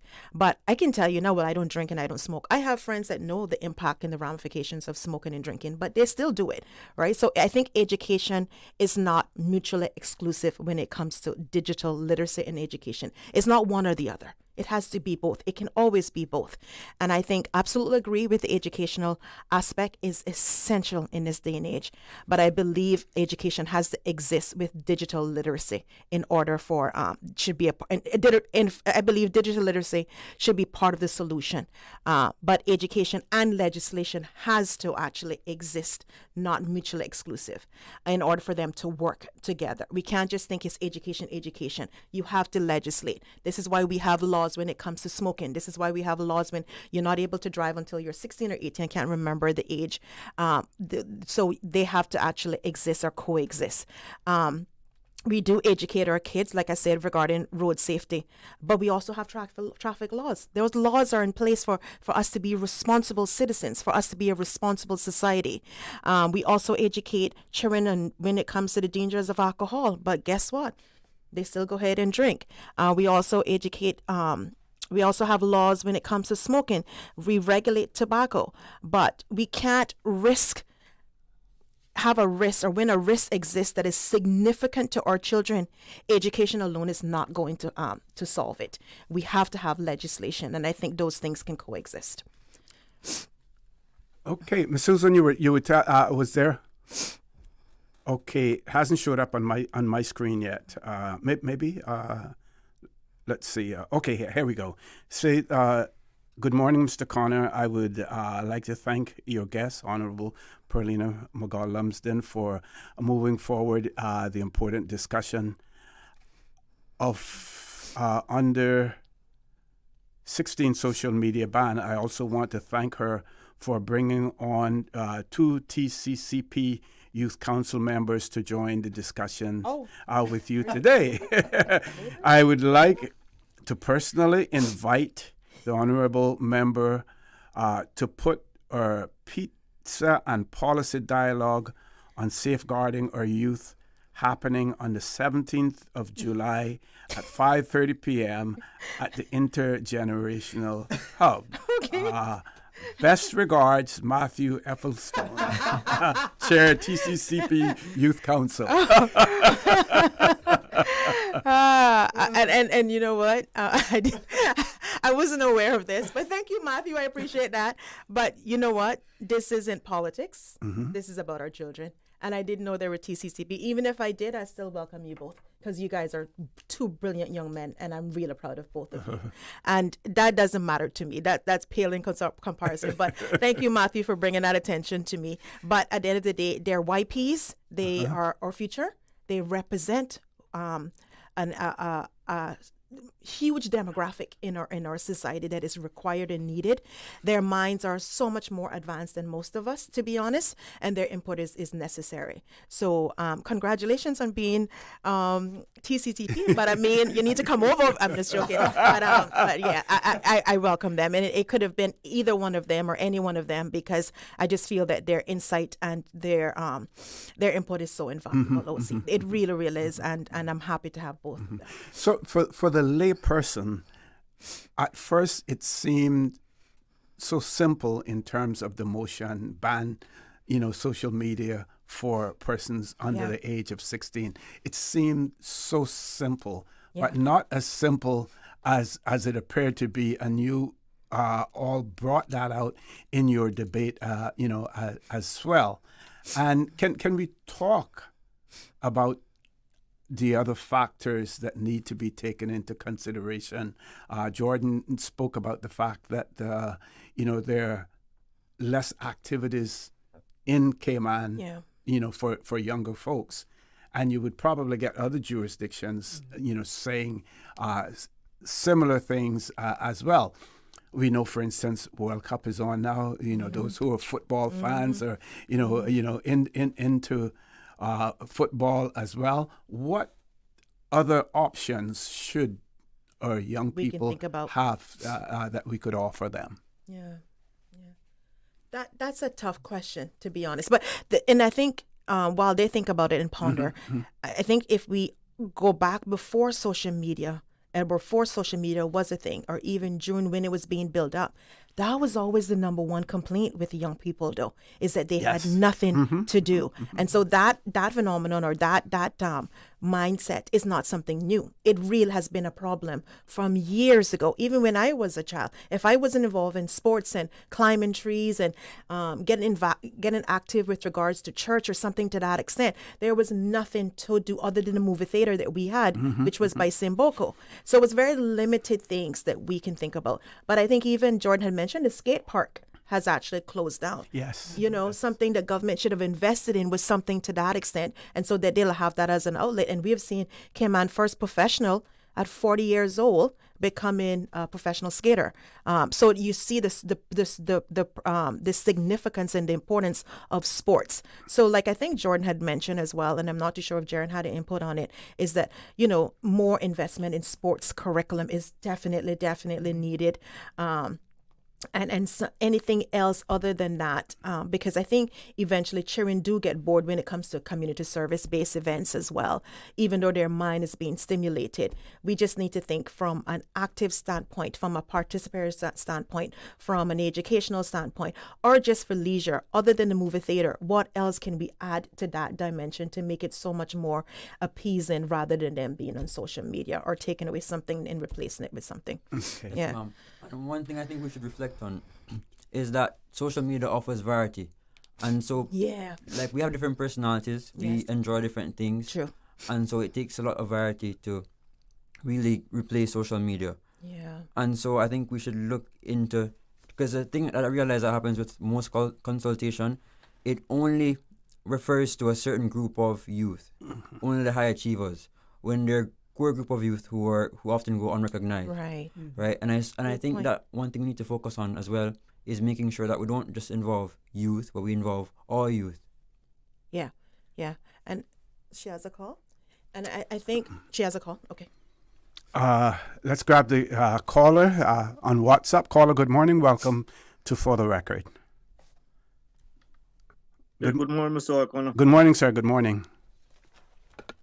Good morning to you guests also, and special good morning to Miss Pearlina. Good morning. Good morning. Yeah, I have a question for the two young men there. Mm-hmm. We have about 800 children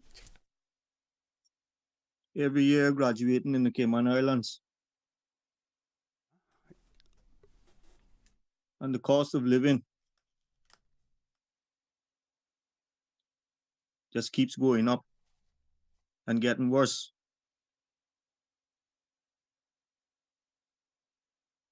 And the price of land is going up every year. And because of the cost of living, and because of our young people not being able to get employment, in order to save for a rainy day. Mm-hmm. How do you all believe is the best way moving forward with the country when it comes to certain companies working with the government and the people of the Cayman Islands to keep the cost of living down? Okay. So that our young people, 10 years from today, will have an opportunity of owning a piece of land in their own country.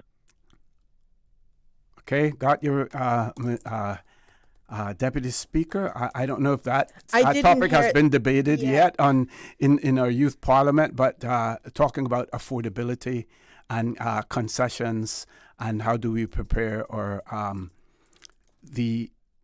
pave the way for our younger population to be able to afford a home in the Cayman Islands.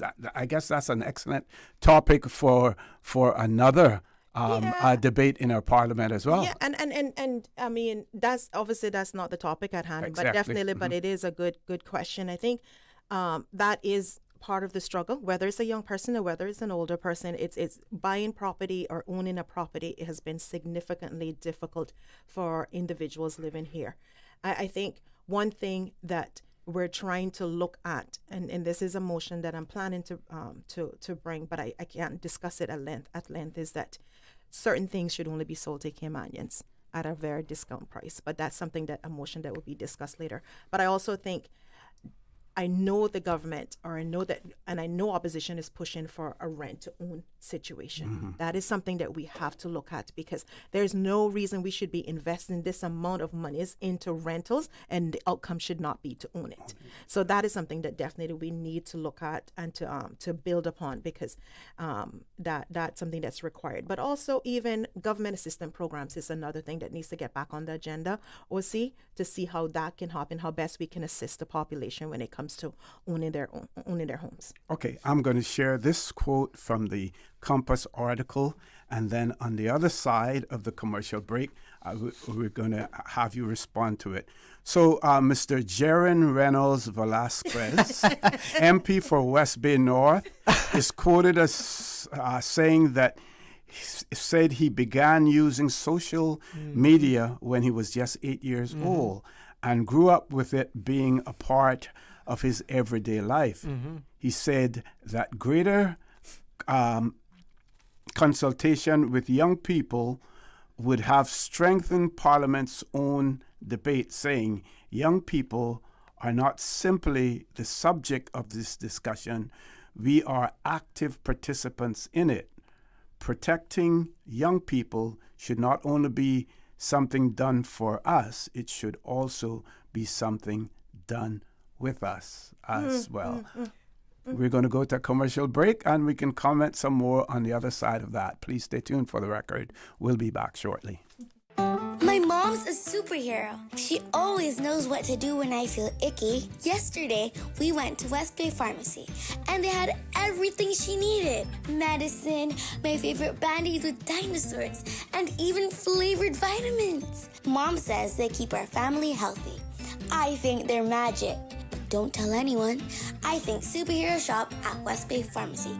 West Bay Pharmacy, where the superheroes shop.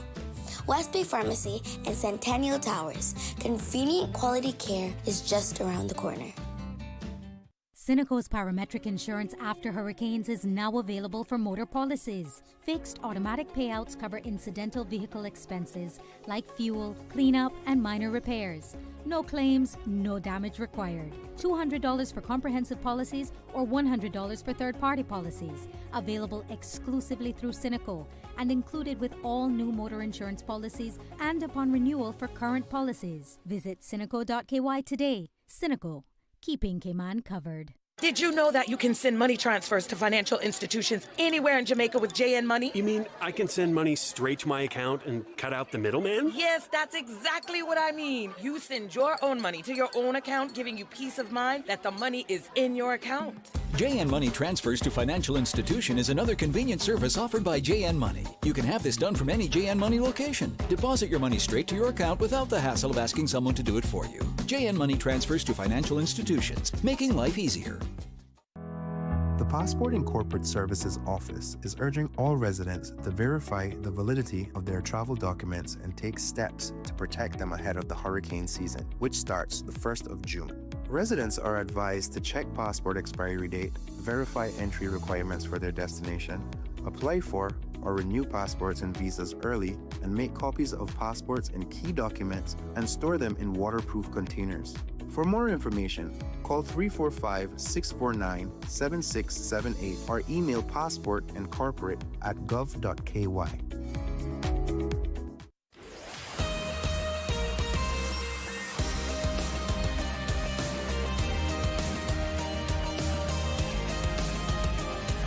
For the record, with Orrett Connor. Good morning and welcome back to For the Record. We're on the last leg of the show this morning. We're talking about the debate that took place in our youth parliament recently.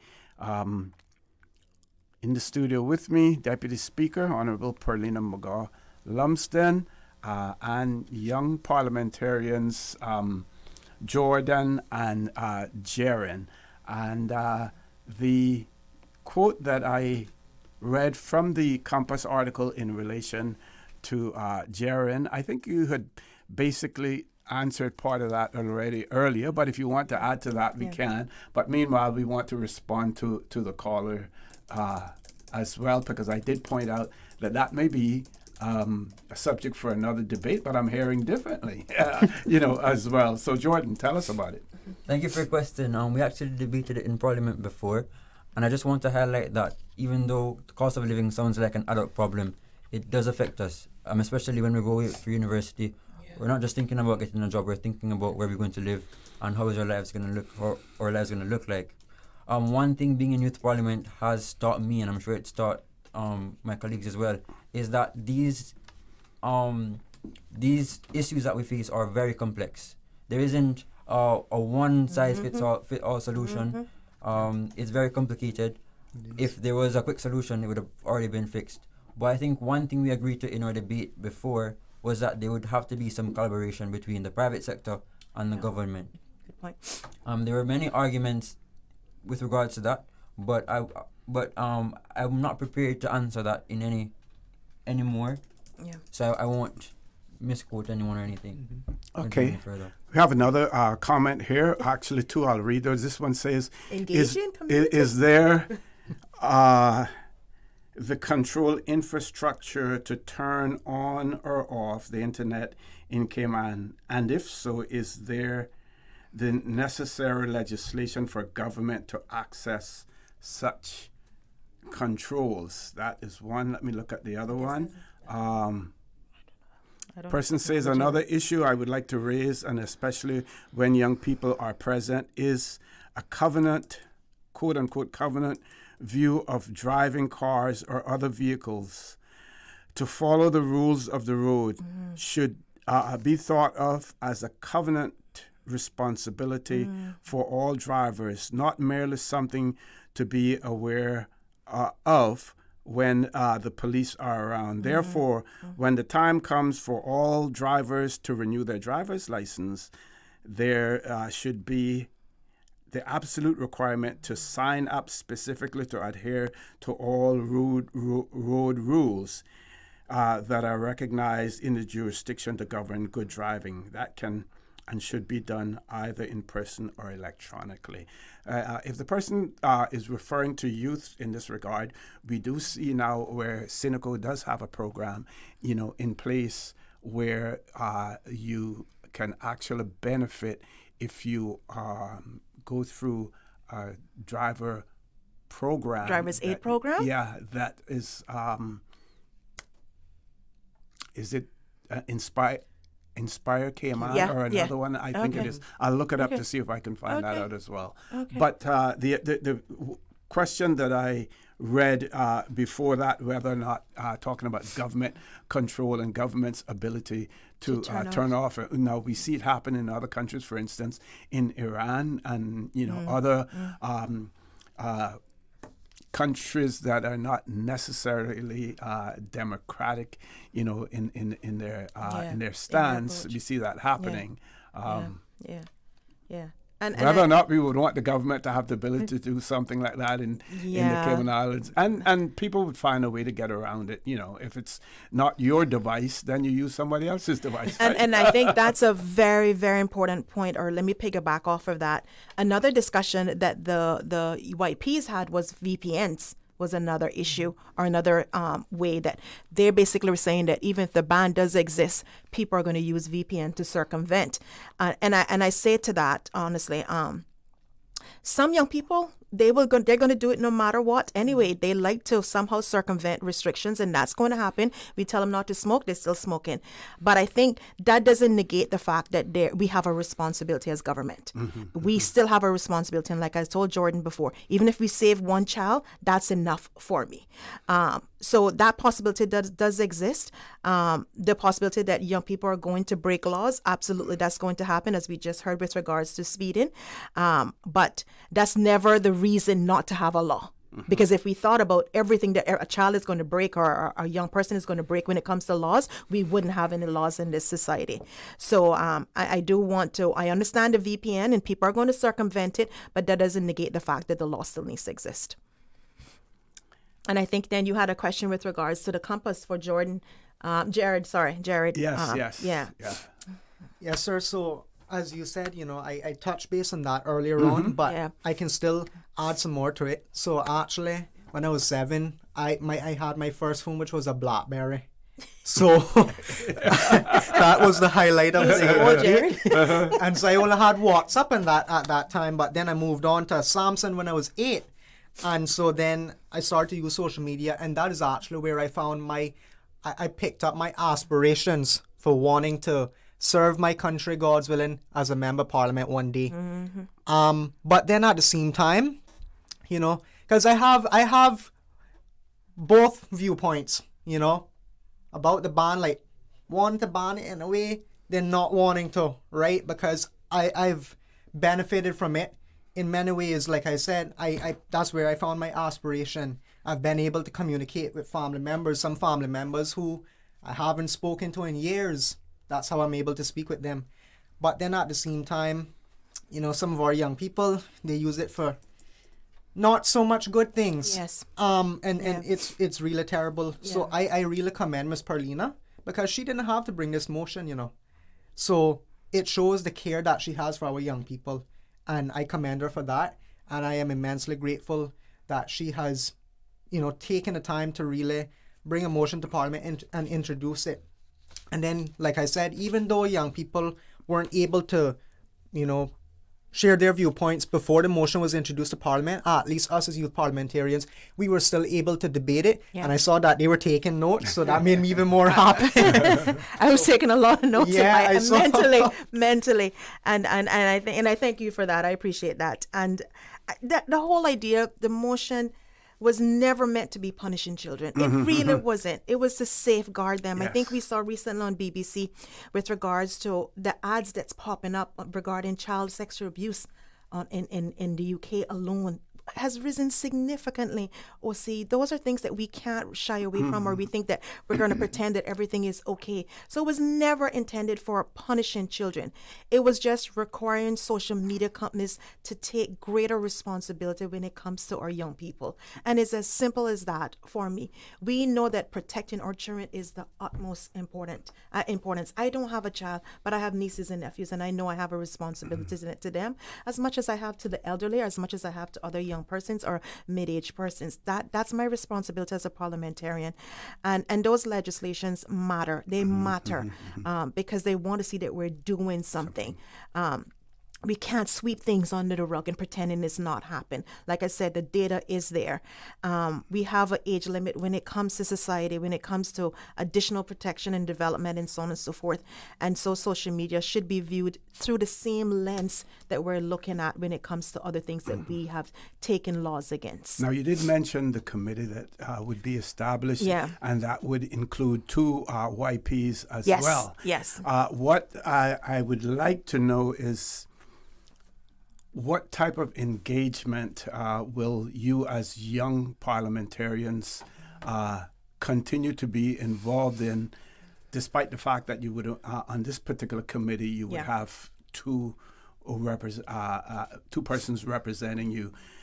If it comes to a stage where a white paper is produced, or a survey is done, or there's a consultation period, where do each of you individually plan on, what direction are you planning on going in terms of your involvement in this whole process until, you know, it is finalized one way or the other? And before they answer, because I can see their minds turning, but before they answer, I really wish, well, I don't wish, I am glad of the path that I had. Everybody has a different path, but the accessibility that I see that they have now is they can't put a value on that. They probably have everybody's, all the MPs' numbers and the speaker and myself number.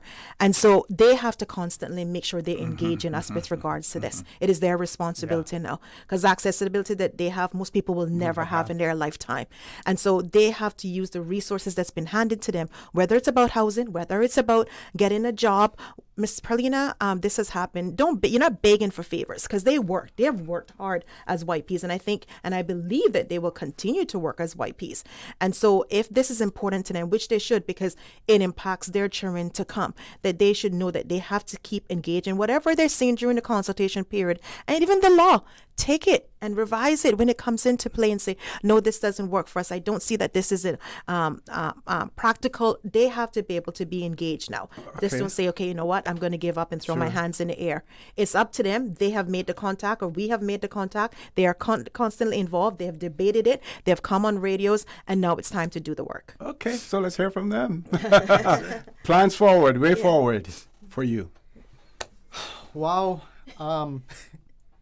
All them sound very interesting. Come a little closer to the microphone. All them sound very interesting, so I honestly don't even know. But you sit on the council, so you know. Yeah. Say you say on the TCCP. Yeah, council, but for sure, and being a part of the TCCP Youth Council, I'm able to touch base on issues affecting young people, and that is where I will continue. Yeah. I also have a job now too, so I am in journalism. Okay, so great. that is where I would be able to stay in touch with the people within the community, asking them what are the issues affecting you, how do you feel they can be addressed. So at least I would still be active within the community. As you know as well, Mr. OC, I am a member of the Cayman Islands Youth, a board member of the Cayman Islands Youth Development Consortium. So I'm very active within the community in that way. So what I will continue to do is my community work, and at my job, representing the voice of the young people in all Caymanians. Jordan? Yeah, so it's definitely twofold. It takes both a voice and an ear. I'm glad that we have MPs who listen to youth and engage with youth. That's a very big development for Cayman, and I think Cayman can benefit greatly from it. Sure. As for me personally and how I plan to move forward, I'm one to write letters to the editor. I'm one to engage in however I can engage, and I want to encourage everyone listening, because I'm sure everyone who hears banning social media has an opinion on it. It's our democracy stands on the fact that we can all have opinions. Yes. It's not based on what one person decides. It's based on all of our ideas together, and of course doing research and everything else. So in every way you can engage with your politicians, in any way you can engage with your government and the people around you regarding matters that affect you, you have the responsibility to do so. Okay, very quick closing comments. We've gone over time, but well, I know good conversation. This is quite entertaining. I need to have the two of you back. I'm just joking. But again, thank you so much, OC. We really, really appreciate the time. But we also want to wish, as YPs and being a member, being on the committee, and being an MP, Janelle, the very best. She travels on Saturday to the UK to represent Cayman. So we do want to wish her the very best. And again, this debate isn't about every child will comply. It's not about whether we are legislators. We just have a responsibility, and it's as simple as that. But I do want to take the time to thank Jordan and Jaren for being well engaged and well informed and well researched, and wishing the Cayman Islands the very best today. Thank you so much. Okay, and we want to thank our listeners and all those who sent in questions and comments as well. Don't forget, join Mr. Charles Glidden Challow at 12:15 for a talk today. And as usual, we ask the good Lord to continue to bless these three beautiful, wonderful Cayman Islands. For the Record, proudly brought to you by Brand Source Home Gallery, inspiring luxury. Doctors Hospital, peace of mind is important when life happens. Doctors Hospital, always there for you. Call 949-6066. Kirk Market, experience a world of choice. JN Money, from abroad to Yard. And Cineco, keeping Cayman